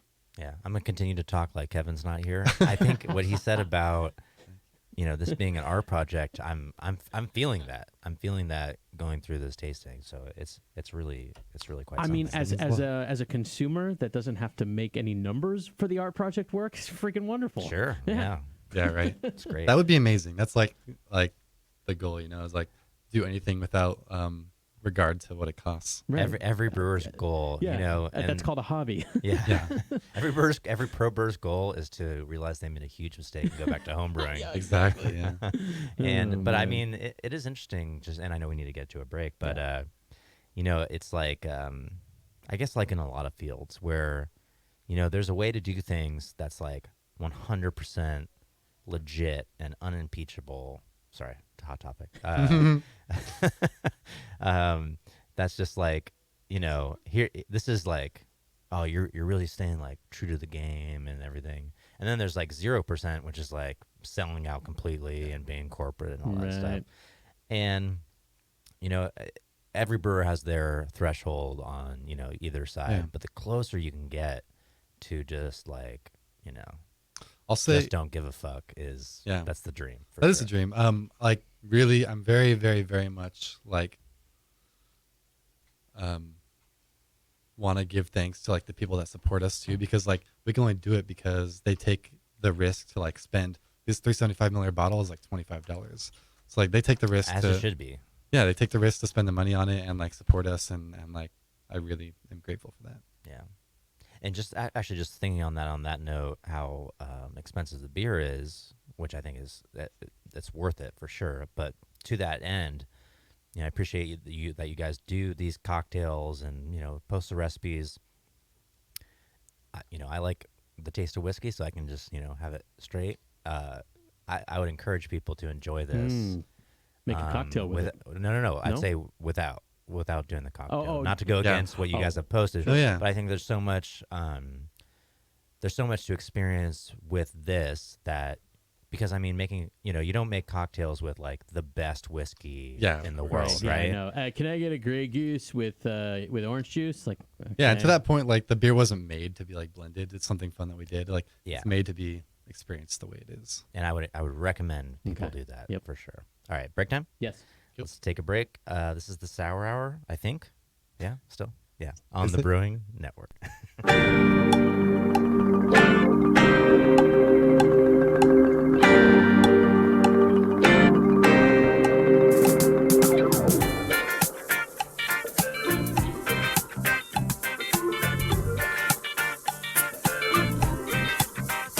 Walking down the street,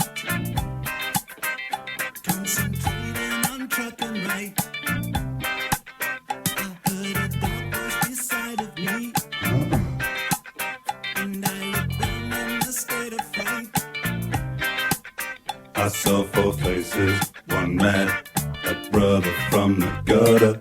They looked me up and down a bit and turned to each other.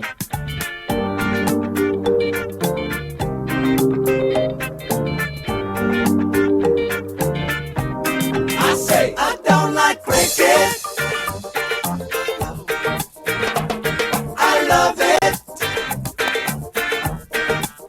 I don't like cricket. I love it. Don't you walk through my words, you got to show some respect. Don't you walk through my words, cause you ain't heard me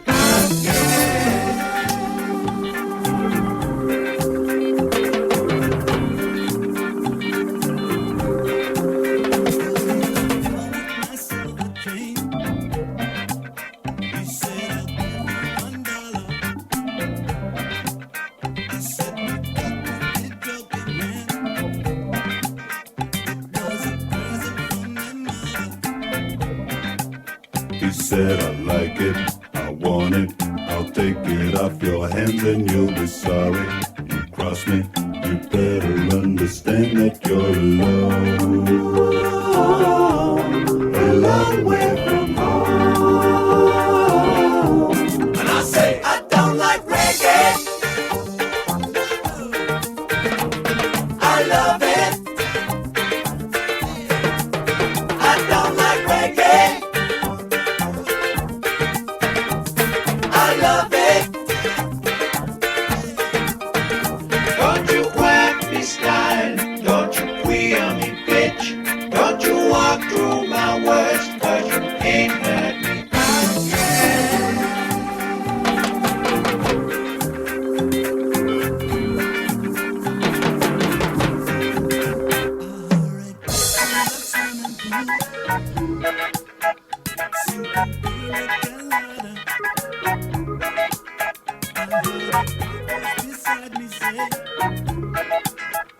Would you like something harder? She said, I got it, you want it. My harvest is the best, and if you try it, you like it. You want to really dreadlock holiday.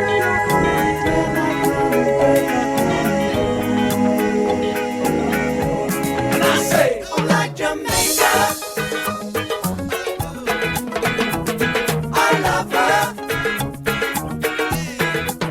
Don't like Jamaica. I love her.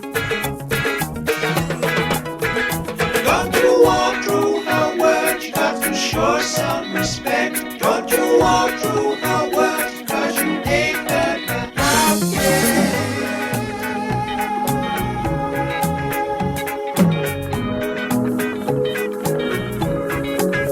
I don't like cricket. I love it. Dreadlock holiday.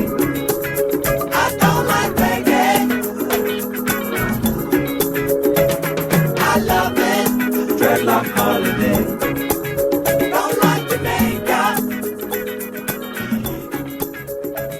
I love her. Mr. Kirk, Dexter's in school. I'm afraid he's not, Miss Fishmore. Dexter's truancy problem is way out of hand. The Baltimore County School Board have decided to expel Dexter from the entire public school system. Mr. Kirk, I'm as upset as you to learn Dexter's truancy, but surely expulsion is not the answer. I'm afraid expulsion is the only answer. It's the opinion of the entire staff that Dexter is criminally insane. Insane.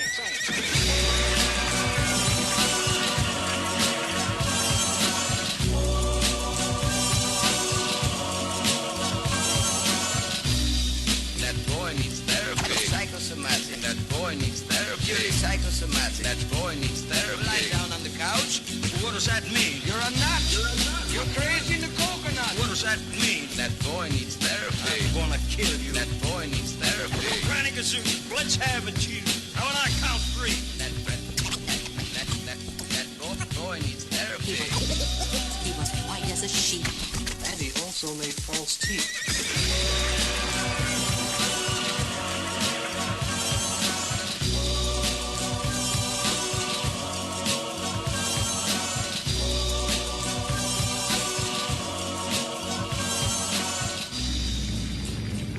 Avalanches above, business continues below. Did I ever tell you the story about Cowboys and big midgets.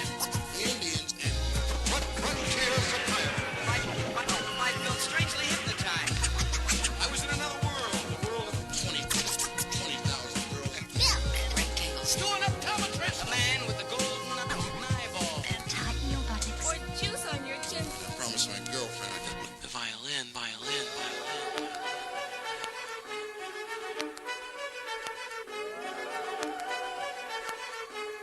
Frontier psychiatry.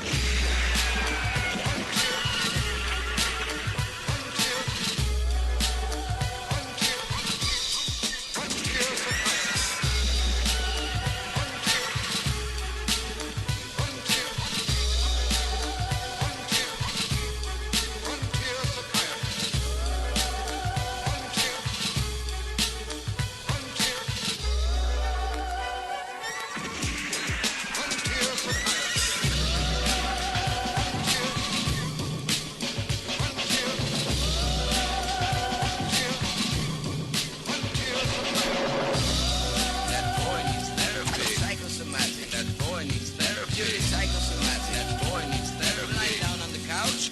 What does that mean? You're a nut. You're crazy in the coconut. What does that mean? That boy needs therapy. I wanna kill you. That boy needs therapy. Granny Gazoo, let's have it, you. Now when I count three. That boy needs therapy. He was white as a sheet. And he also made false teeth.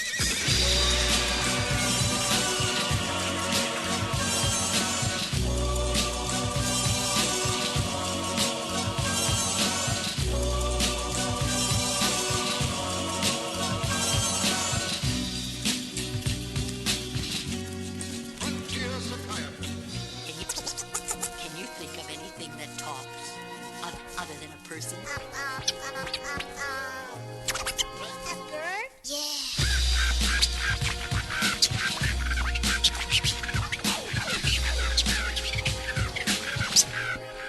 Sometimes a parrot talks.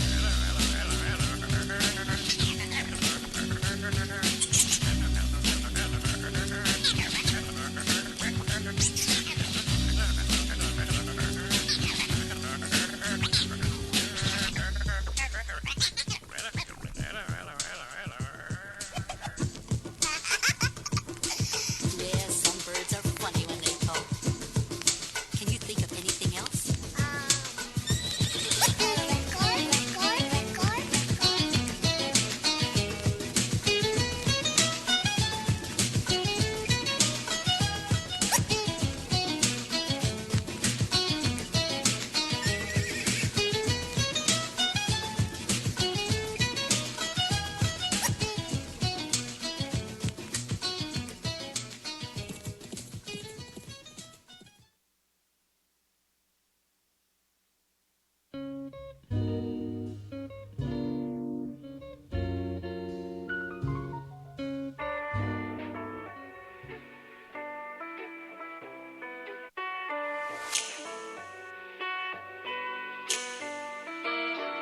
Hey, it's Topher from Wildfire Brewing and Blending. Yeah, okay. G'day, mates. It's Topher from Wildfire Brewing and Blending in Sydney, Australia. You're listening to the Sour Hour on the Brewing Network. Oh yeah.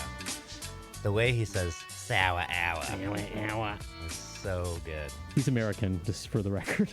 Living in Sydney, Australia. Yeah. Our great guest 3 shows ago, something like that. 2 shows. It was John Rowley, and then Wildflowers, the shows before that. We've had a nice streak of in-studio guests. Yes, haven't we? it's been wonderful. Yeah. It was great. So Topher came just for the show from Sydney, Australia. John came from New Mexico. Yes. In and out on the same day. That's right. And Kevin's coming from SoCal. Yeah, but Kevin spent and not only is he coming from SoCal, he's spending the night in San Francisco. I mean, he didn't even do the 1-day trip. That's fun. That's just fun times. Yes. Yeah. Sorry, I just thought of a San Francisco thing, but that's not. Gotta say it now. It's not appropriate for the. I'll tell you off air. Don't forget, make a note next to your meth note. Yeah, reminder to smoke meth. which sounds like it's the story that I was going to Jay tell. has written on. Jay is using a coaster This is getting in really front of him convoluted now. for notes. that Shorthand yeah, notes. shorthand notes exactly. And one of the which Yeah, you camera can is hold on it up, Beef? yeah. Which camera is? It's Jay's camera. This one here. I don't know if you guys can see. Smoke meth. Yep. What is that? Sometimes I forget. No, I was going to ask Kevin about the method he used to smoke method. the fruit from the Fumé beer. But there's not a lot of space on this Coaster. coaster. Yeah. Thanks a lot, Russian River Brewing Company. Cheers. Cheap asses. What have you done for me lately? No, I'm just joking. I've lost all sense of time and space.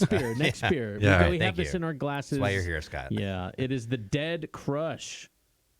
Describe. This one is a like wine hybrid beer. So, I guess we have kind of a theme, like trying to like make flavors from other things. But this one, trying to make like a beer that was as much wine flavored as possible. So it's, roughly almost 50% Malbec juice mixed with sour beer. Slightly less for legal. Exactly, 49.999-ish. And so the grapes we got in, we have a little like hand crank grape crusher that we use. And we have some open top puncheons that we use for open fermentations. And we use that to sort of like spontaneously ferment the Malbec grapes for a couple days. And then we press those off with like a real fancy, just like homebrew, like we just like strained them basically like a mesh strain. And use like the juice and the skins for two separate beers. This was the juice beer. And then it was mixed with a beer that had been aging in Malbec barrels for like almost a year. And then we put like the blend back into the Malbec barrels for a couple months and then bottle conditioned it. Now, was that just a happy coincidence that you had the Malbec barrels, or did you you're like, oh, we need to get Malbec grapes, next year, it had already been in there for a year. Yeah, so. we'd had the Malbec barrels, and then when we had the opportunity to buy grapes, Malbec was like one of the three options we had, and so it just made sense to kind of play into that flavor. Also, the Malbec barrels we got like not fully neutral because they were like Brett infected at the winery. So you got like kind of a lot of the Malbec character and like a lot of oak character in the beer too, which kind of plays into like the red winey nature of it too. Yeah, did they just come full of Brett infected wine and you guys just bottled it and drank No, it? they came empty, unfortunately. I would love to drink some Brett infected wine. Yeah. Did we go through your barrel treatment process? And I'm sure it varies, right? Because you're not going to treat that Malbec barrel the same as or I don't know. You describe it. Yeah, I mean, if it's something like that, I don't think we rinsed those at all. We just kind of filled them right away. We did a lot in the beginning too, but after I realized that most wineries are sending this out like with a bunch of sulfur like burning in them, like we rinsed them like once at least for the first use, and then between uses we'll do like a long hot water rinse at 185 degrees. We don't have steam or anything fancy like that yet. So we always clean our barrels as much as we can, but just with hot water between uses. Yeah, it's a good way to go about it. You mentioned the open top fermenters. Do you guys use that for like your regular fermentations that aren't having to do with wine, or what are so we have two like 400 liter puncheons we use for open fermentation. So we can get like 3 oak barrels full out of like a batch that we usually fill like 8 or 9 barrels, and we sort of use them almost exclusively for like one brand that we do called Breeze Blocks, which is like a draft only mixed culture like open fermented thing, and it's one of my favorite beers we have around. It's like the open fermentation gives it so much more like tropical fruit and like pineapple flavors.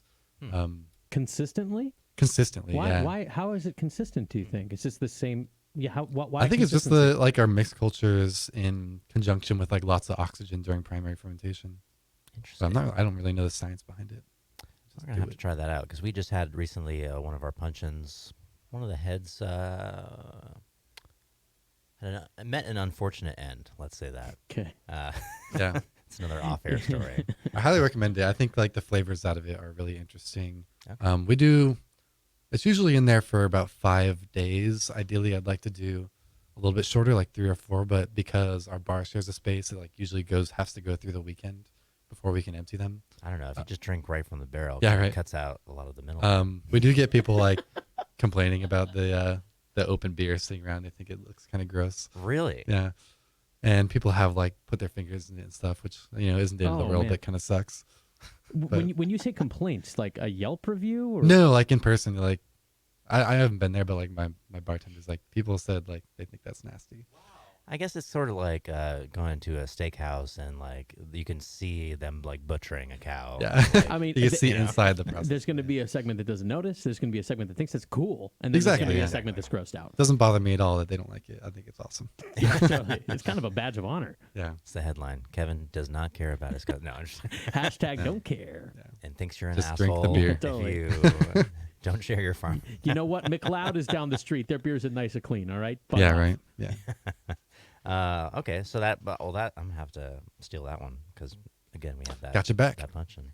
We're even. One thing I noticed when we were opening this beer, Dead Crush, is it's in a green bottle, which not all of the beers are. So what goes behind the decision on, I think it was clear from the, no pun intended, from the clear glass on the last beer, but what goes in your decision making, green versus brown? When A going couple into things. it? I mean, I don't think it really matters that much, but for this one, I think that green was a little more like gave that perception of like wine, and also because since it's one of our club beers, also like I like to do like different bottles sometimes, just like make it kind of more special for them.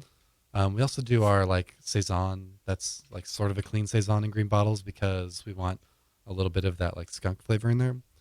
The light struck flavor, and sometimes we'll have like extra bottles sitting around from a pallet, so we'll use them for other beers. Okay, interesting.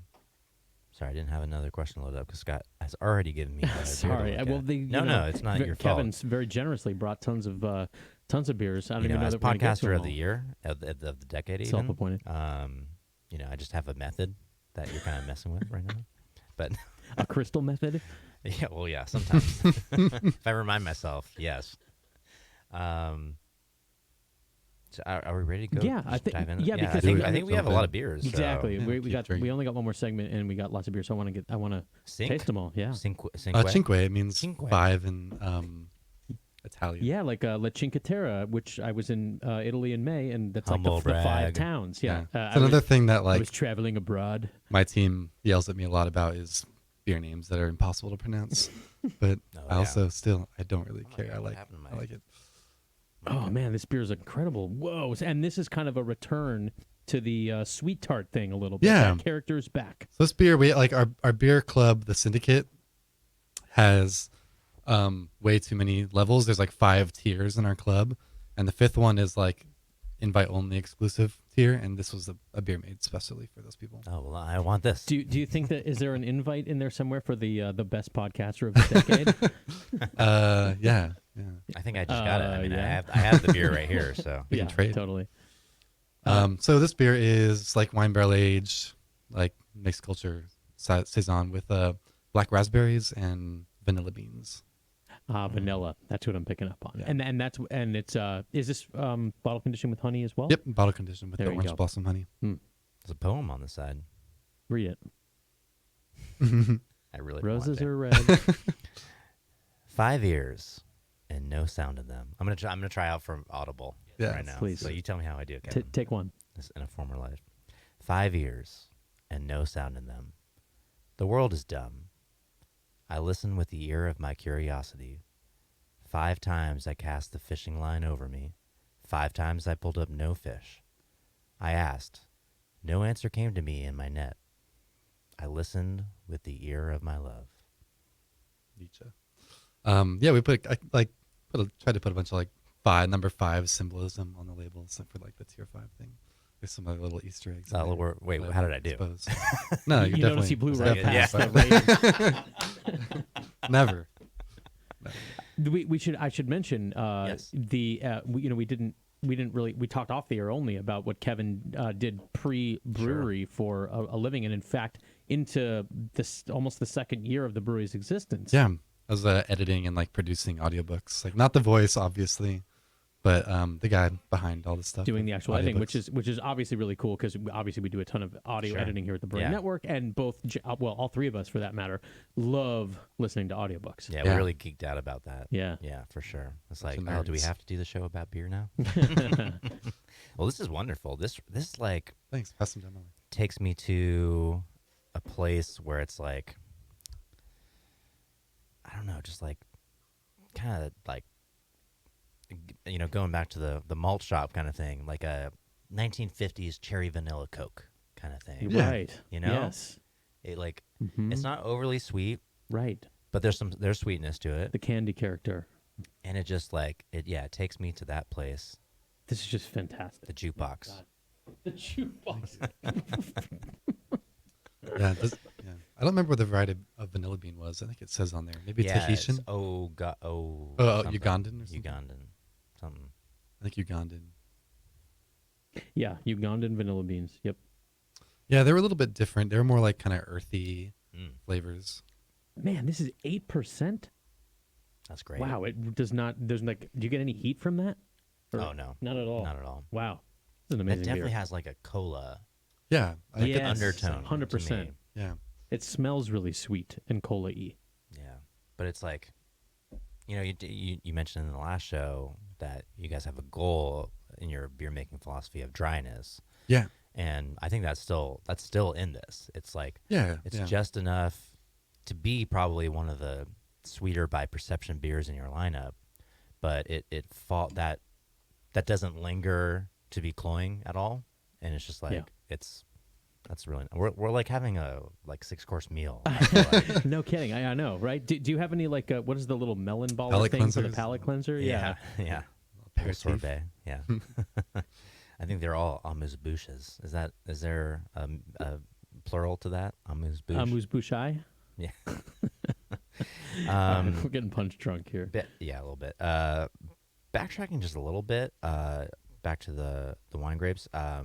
Going forward, like, do you have a certain philosophy on like? Because I'm really, as we were talking, I'm really interested in the wine beers. Yeah, me too. Do you have a philosophy on like how to pick what varietal? I know you mentioned this last time you only had maybe a limited number of options, but what's your kind of philosophy behind that? I don't know a ton about wine. Like I like drinking wine a lot and know like very little about the different varietals, and so I think that we choose like we look through the options that are available to us, do a little bit of research about each varietal, and just kind of choose something that we think we can make something interesting with, like based on also like what we have available in our barrel stock, because that kind of changes and like waves throughout the year also. So for this, like the first year we did Malbec, this year our red varietal was Petite Syrah, and like those are known for like kind of bigger, like more robust flavors, and so that is a hearty grape. Yeah. We did that a couple years ago, and that is a thick. Yeah, they don't have that much juice. It's like mostly skin, and so we just kind of like almost reversed it the other way, like kind of pick beer like to go with the grapes that are available to us. Yeah, that's awesome.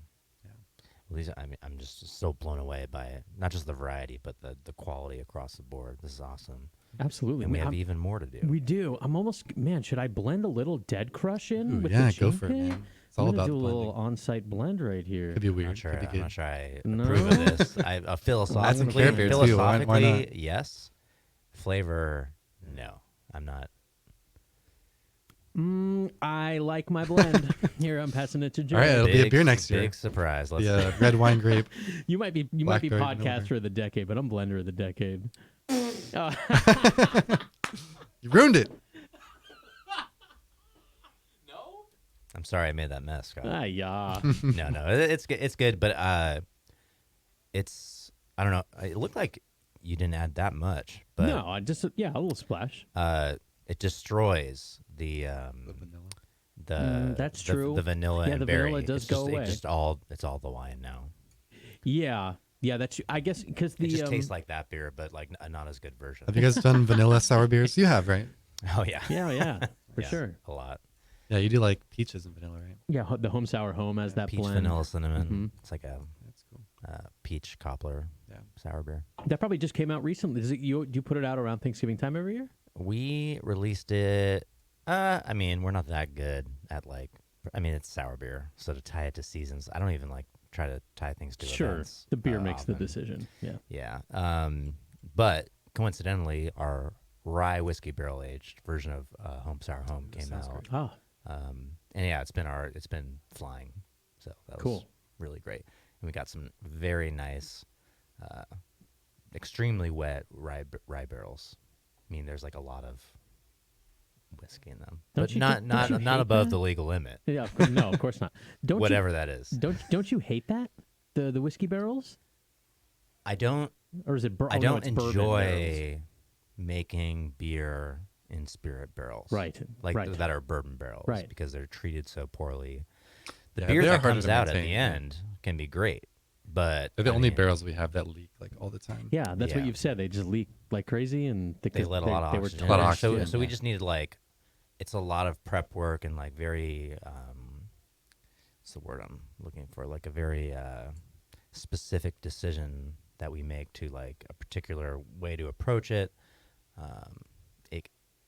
But it's messy and there's a lot of loss but I mean the beer that comes out can be amazing. It's just on the back end it's a shit show. Yeah, definitely.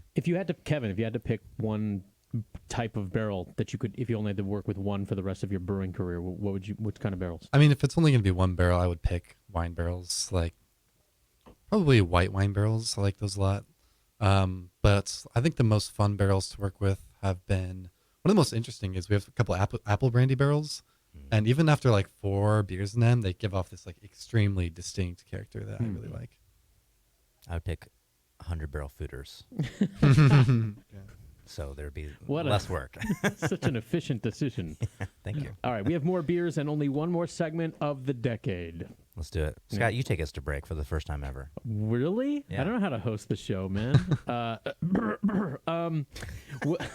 You're doing great. Sound just like me. Thank you very much. Yeah. All right. We will be right back. You are listening to the Sour Hour on the Brewing Network.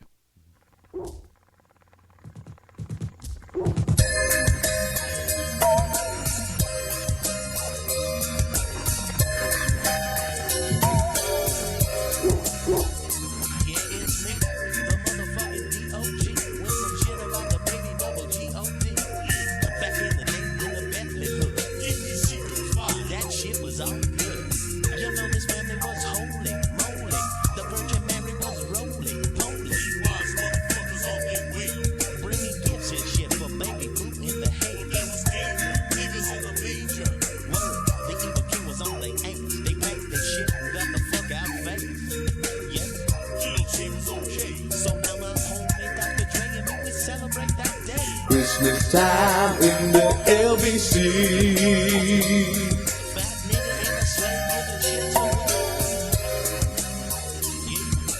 Christmas time in the LBC.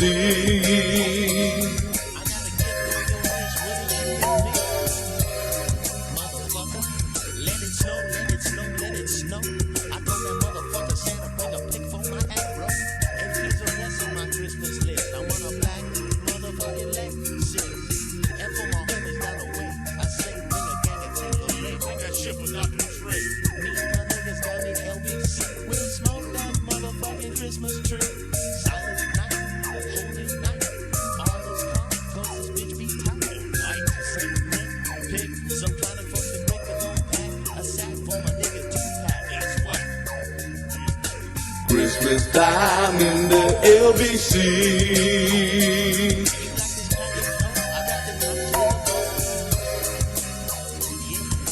Christmas time in the LBC.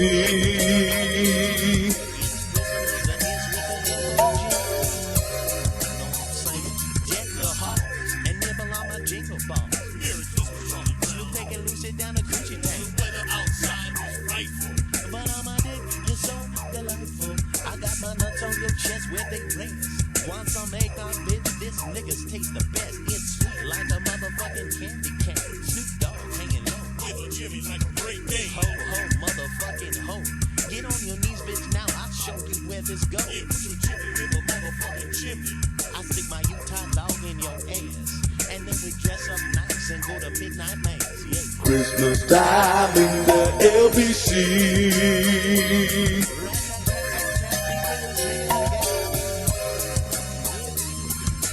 Christmas time in the LBC.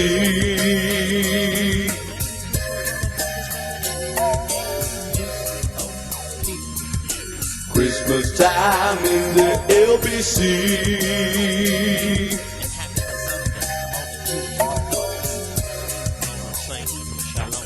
Christmas time in the LBC.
Hey, c'est Jean de la brasserie Cantillon. Vous écoutez le Sour Horror on Brewing. One more time. Hey, c'est Jean de la brasserie Cantillon. Vous écoutez la Sour Horror on Brewing Network. You know, the funny part about that liner is that we never would have known if he had screwed up if he just kept going. Oh, yeah, What do we exactly. know? Like, No, I know. It's like, oh, wait, you Yeah. mispronounced that word, John. Yeah, come on, John. Where's your French at? He was the original take two, take three. Yeah. So that's shit. a good way to good way to round out the decade. He demanded we cut the part where he's like, in an American accent for some reason. Shit. Vous écoutez shit. In case you can tell, we're back on this hour. Are we?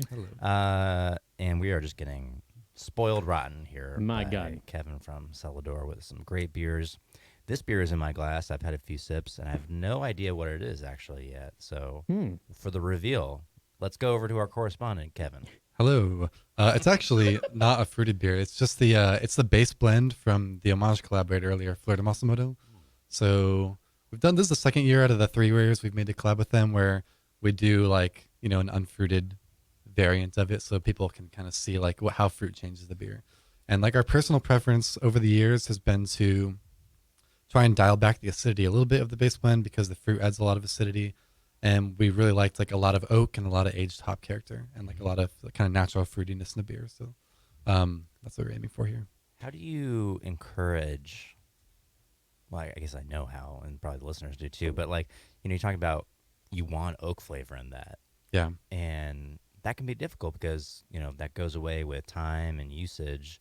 So how do you execute that on a practical basis? Yeah, I don't know. Like, we're still kind of young, so like just to fill our space as we grow, we're buying barrels every now and then, so that helps a little bit. Like even the neutral barrels we get, for the most part, within like 6 or 8 months, we get some oak pickup on it. But for this blend, one of the barrels was that Malbec barrel we were talking about earlier, and it was just like insanely oaky. It had been there for like a little bit too long, so it's really only like maybe 10% of the blend, but it definitely comes through like with some oakiness for it. I think I'd like to try and source more barrels that are a little fresher and have more of that oak flavor in more of our beers. Gotcha. And one thing I've noticed kind of across all the beers, and this is great, by the way, it's nice, to kind of see the mixed culture on display along with the oak, the hops that you're talking about. But one common thread I've seen is like fairly high carb in yeah, I was gonna mention a few of the beers. So is that like a stylistic, philosophical choice? Yeah, that's that a you guys personal do? preference of mine. I like really carbonated mixed culture beers. I think that some of that, I don't know what it stems from, but we like aim for like high threes, like 3.8, 3.9 That's high, volumes of CO2.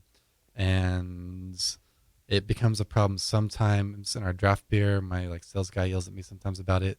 But what we do to try and mitigate that is like if we're shooting that high in bottles, if we're gonna package draft off the same tank, we'll like pre-fill about a third of the keg before we add the conditioning sugar. So you're doing all keg conditioning. We're doing all keg conditioning. Okay. So to like dial in our keg carb levels, we like are adding some of the beer before the sugar to the Gotcha. kegs. Okay. Yeah, that's interesting. And it's another way to like definitely enhances that perceived dryness in a lot of the beers. I mean, Yeah, we're talking definitely. about hops, high carb, and you're fermenting low. That's I think all it's going also in one of the direction. components that like enhances the mouthfeel too, which is like something like one of my top goals is to like have, like I mentioned earlier, that dryness, but also like that really big mouthfeel as much as possible. Definitely. How do you like this beer, Scott? Yeah, it's incredible. It has that goozy thing going on. That's the Yeah. the first one of the lot of today's beers, and it may be actually the first one that I've had from Celador so far that has that. Is it the aged hops? I wonder. Absolutely. I think that like the main majority, like 90% of the flavor of goose is like the aged hops. Yeah. It's like the most important thing to lambic and goose. And it's like still kind of difficult to dial in, like getting the aged hops and like how long you age them and like what variety you're using. But like it's definitely like attainable, like an American sour beer by just using aged hops. Like none of the stuff we do is spontaneous. So that's obviously not the flavor of it. It's just the hops. And it's a tremendous advantage for American sour beer makers who don't either need to or choose to adhere to traditional methods like you see in a lot of Belgian lambic and goose blenders. You can just kind of take the different components of what they do, like you did with the carrot beer in the last show. It's a modified kind of, you take parts of the brew day, I would say, of lambic production, but not the spontaneous Exactly. Yeah, we fermentation take part. like all the parts we think that are important to making the flavors of lambic that we can like achieve given the things that we have, the space requirements and stuff. And so I wonder if, and I'll ask you this, Kevin, but to speak to your point, Scott, I wonder if the base of the carrot beer tasted like this and had that character before the carrot, and you just can't really like. I mean, so Definitely, you yeah, you picked it interpreted out a as little bit, yeah. spice, like, but that's Yes. through all 25% of it being 100%. carrot Yeah, juice, I so- wanted the same thing. Yeah, I think so. Definitely, I like from tasting the barrels before it has some of that character. Gotcha. Maybe not to this extent. This beer has like a lot of that character, but and more of our beers, we're like striving to kind of make that part of the component of blending at least. Cool. So we've had so many beers, and I'd say this is like a beer by beer focused show. We're doing like kind of micro glances at your process along the way, but let's take a step back and look at the macro view. Yeah. When it comes to being a brewery that gets their wort from offsite, doing barrel fermentations, maintaining your mixed culture, walk us through kind of some of the just like the practical challenges and things that you guys have troubleshooted on, I guess, just the overall production of any beer you'd make at Celador. Yeah, there's a lot of issues, especially like being that it's mostly just me, like on the production side doing everything. Having contracting wort as our situation helps that in a certain sense, because we can just like kind of hire the brewers at that brewery, which is McLeod, right by us, to help us with the actual brew process. Like we send all our own raw ingredients there and our own recipes, but it gives me like the time during the day to like focus on the barrel prep and like having everything and the mixed cultures and having everything ready. But I kind of mentioned earlier, one big issue is keeping mixed culture around without having like a lot of wort all the time and like topping off and feeding our mixed cultures. And we're to the point now where we're brewing enough, like almost on a weekly basis, that it's not really an issue. Bottling is like a huge problem with such a small team. Sometimes we'll do like 2,000 or 3,000 bottles, and like it's a real like not fun day. What kind of bottle? It's like the standard like gravity fed wine bottling, like kind of taking everything on and off by hand, hand capping every bottle like individually. Same with labeling, like hand rolling every bottle on like a little like one at a time machine. So the constraints are mostly like time constraints and like human resources constraints. Gotcha. And like when you're that small, to like grow in any way just like affects everything else in like this sort of like cascade of like side effects. So it's a tough process.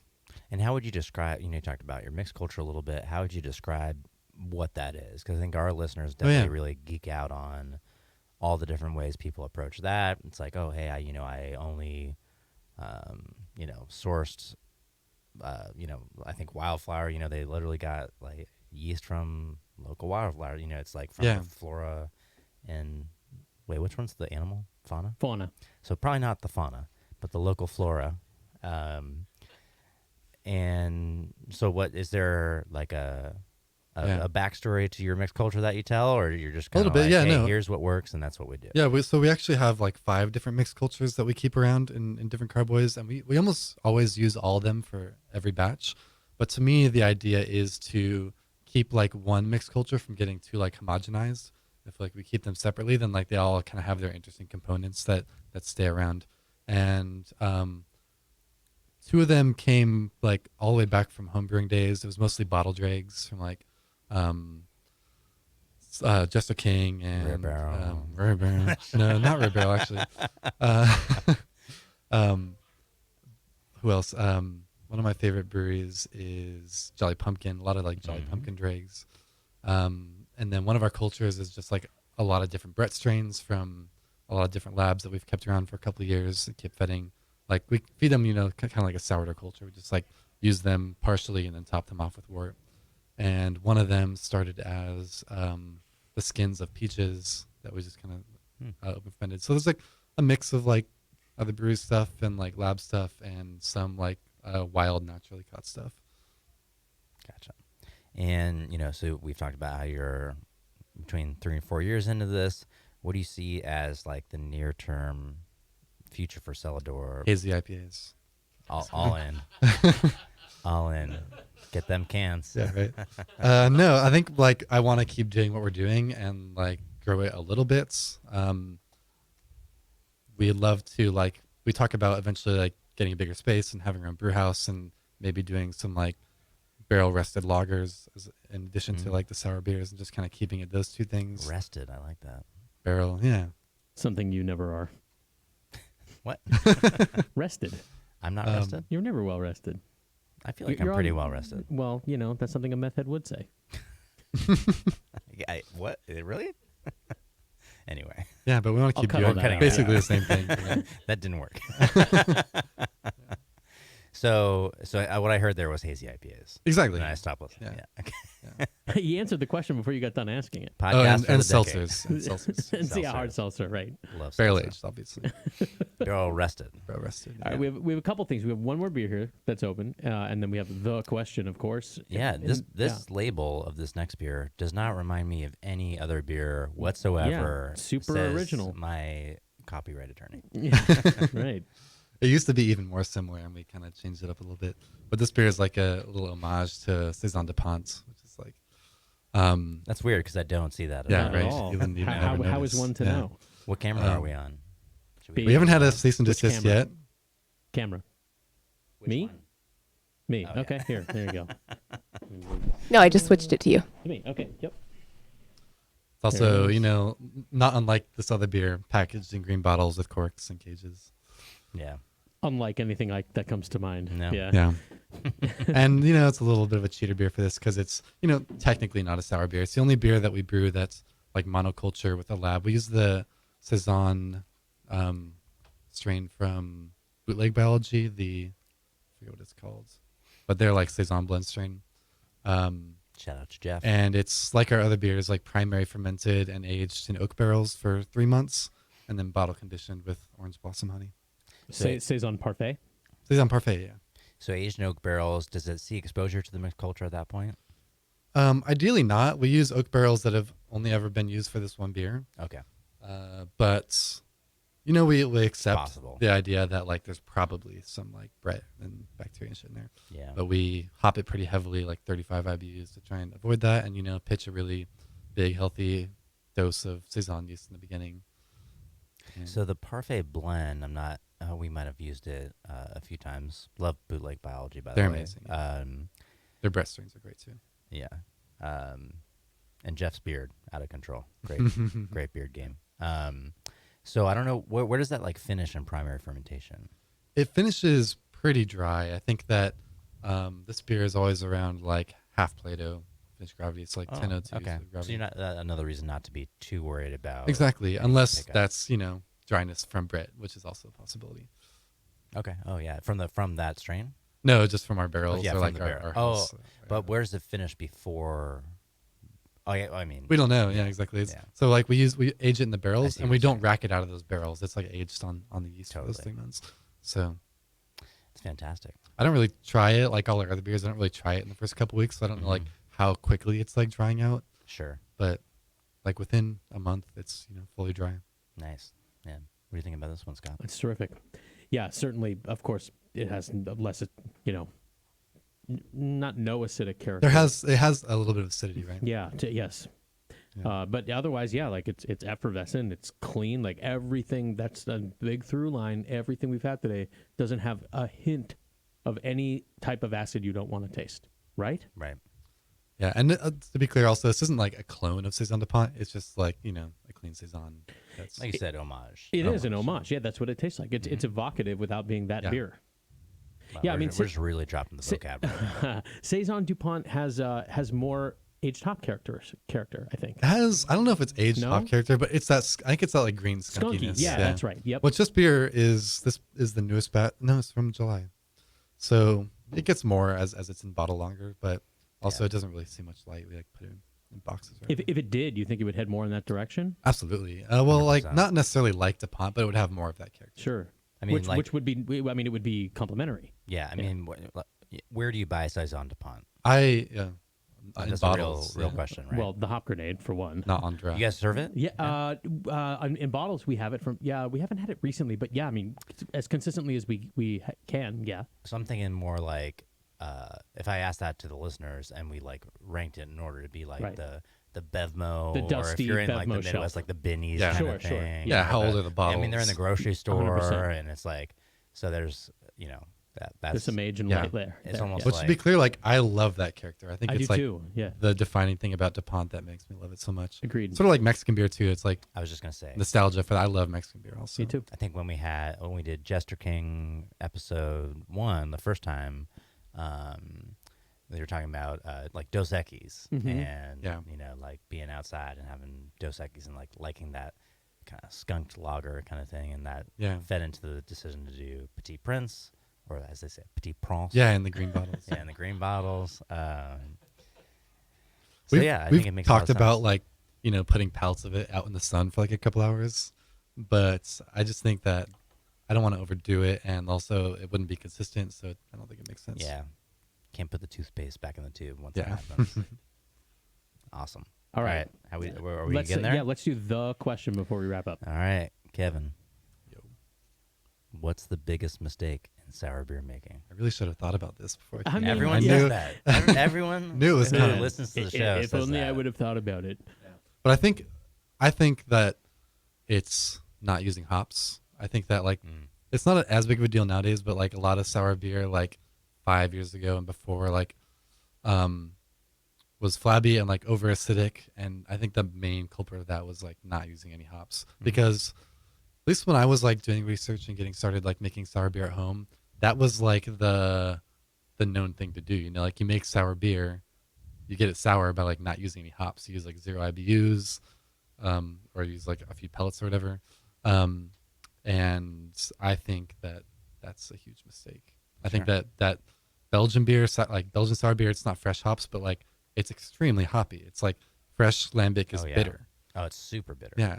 Yeah. And so like, why would you want to not recreate that flavor? Yeah. And going back to the question that we got, you know, well, what happens if the beer gets too bitter? It's like, well, welcome to making great sour beer. Yeah, You know, exactly. it's like let it age longer. It'll Yeah. develop complexity. But I think that's a great answer, and probably one that, you know, if the tables were turned and I was the one now listening to this and going to go start my own brewery, I would have avoided a mistake that we made at the Rare Barrel to start off. I mean, in early days, we were making a Brett Lacto primary fermentation beer. So it came from a practical place of like, Yeah. you know, the lactobacillus won't handle, you know, at 25, you know, without pediococcus. Exactly. You won't have any acidity. But then that just became the norm when we moved on to other things. And it was fine up front because, you know, we were worried about the beers not getting sour. And then it just so quickly escalated to like, oh, we've got more acidity than we'll ever need. It's hard to blend out acidity too. Like in a blender, it's easier to like blend in a little bit of acidity. Totally. And like aged hops are amazing, and if you're home brewing, you should definitely use them. Just like get some whole leaf, and always use whole leaf if you're gonna make your own. Just like put them in a sack for a couple months. It doesn't take even that long. It doesn't take 3 years to make them. I think like within 6 months you can have pretty good aged hop character. But also like we use a lot of like American hops in the whirlpool of our boils. I think that like it plays really, really nicely with like the Brett and the mixed culture, and like gets these really cool fruity and like, you know, stone fruity, tropical fruity aromas that are where it's sort of like you don't really know what's the hop and what's the culture flavor. Totally. Completely agree. Great answer, because I agree with it. Podcaster of the decade approved. Boom. And with that, yes, let's be out of here. Let's be. Yes, I do want to do, given that it is the end of the decade, I want to do some thank yous that don't really ever get done. So indulge me for a moment. Well, if you will. I've been waiting for this. Okay, first of all, thank you, Bevo. I love you. You're welcome. Thanks for being a positive presence in my life for the last decade. Thank you. I look forward to more in the future. This is nice. Is he dying or what's going on? I have no. I'm just. It's too soon. Too soon. Thank you to my folks, Marty and Kim, without whom the grenade would not be possible. Thank you to the grenade staff, our main man Kevin Callahan, and Aaron and Andrew and Jason and the recently departed Eric, our beloved Eric. Still alive, just Still not working here yeah, anymore. yeah. Sorry, I know this is all very death related, but no, this is really it's really the end of the decade. That's all, you know. And then of course. to life, l'chaim, in the L'chaim. next decade. So yes, thanks to all the Grenade staff and all the patrons for supporting us over the years. We appreciate it a ton. We're looking forward to the Roaring 20s. Thank you to Justin Crossley, Brewcaster J, without whom none of this would be possible. Here we are going into year number 16 on the Brewing Network. That is huge. Amazing. I appreciate him and everything he has built, and being a part of it has been a pleasure and a privilege. Thank you to you, Jay Goodwin, and Alex, Tall Alex, and all of you guys at the Rare Barrel for being unbelievably generous and just another amazing presence, positive presence in my life and all of our lives. I love you, and I appreciate you a ton. Who else? Thank you to. Oh yes, of course. My wife Danica, as of my new bride. whatchamacallit, wife. That was a shout out to you, Kevin. And for talk about positive presences in my life. That's needless to say, as huge as it gets. And finally, thank you to all of you guys, you BN Army, who download these shows, who support our sponsors. I'm skeptical of who you. tell your friends about the shows, who brew your beer, who are passionate about craft beer and home brewing and what it is we do around here. Without you, before everyone I just mentioned, it really is without you that any of none of this would be possible What's without the you. point? Is what I'm saying. There is no point. We are just talking into the air, which is We'd what it be feels like committed sometimes. to an but- insane asylum. That's at right. that Yeah, point. totally. Yeah. Which, if any of them were still open, we would for sure be in them. Yeah. Yes. Okay, that's it. I think I've said my piece. We appreciate all of you guys just a ton. So thanks, and here's to the Roaring 20s, man. I'm looking forward to it. Yeah. I'm glad you left me no time to reciprocate. Okay, go ahead.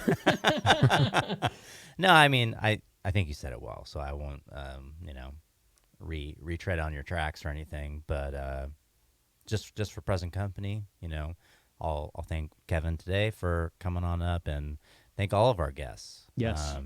Who have, shown unbelievable enthusiasm to come on this show, which is strange because I also work at and own a brewery, and there are media obligations that you need to do as an owner or head brewer at a brewery, and the response to people coming on the show, being interested in coming on the show, has been from my perspective, just unprecedented. Like, there is interest in being a part of what we're trying to do here, which I think transcends like promoting a brand or, having a profitable podcast. There's something more at work, and it's at work in the American Sour Beers book. It's at work in the Milk the Funk wiki and Facebook group. It's at work at the local homebrew clubs, and it's about turning sour beer into whatever you want to call it, sour beer, mixed culture beer, wild beer, into something that has been old and is made new again by American homebrewers, American craft brewers, in a way that is just in the last 10 years exploded in a very exciting time and way, and to be just a part of, like, to be, one drop of ocean water on the surfboard that is riding this wave has been Good one. just the ride of a lifetime. So Yeah. I thank everyone who's involved in that, and of course, thank you, Scott, for being here with me along the way. You're the bead of water next to me, and one day we will unite into one. One day. Yeah, one day. If we're not already. And with that, man. Yeah, I say absolutely. I say we end it. All I say right. we both kill ourselves. Yeah, totally. We're peaking. Yeah, there's no. Yeah. Thanks for being here, Kevin. Thanks for the beers. Cheers, brother. thanks so much. Glad That to was be here. amazing. A tour de force performance by Kevin Indeed. today. Stellar. Thank you again to Scott. Thanks to Kevin. Thanks to Bevo. Thanks to all the sponsors and you terrific listeners. You never call. But you know what? Until next time, stay sour.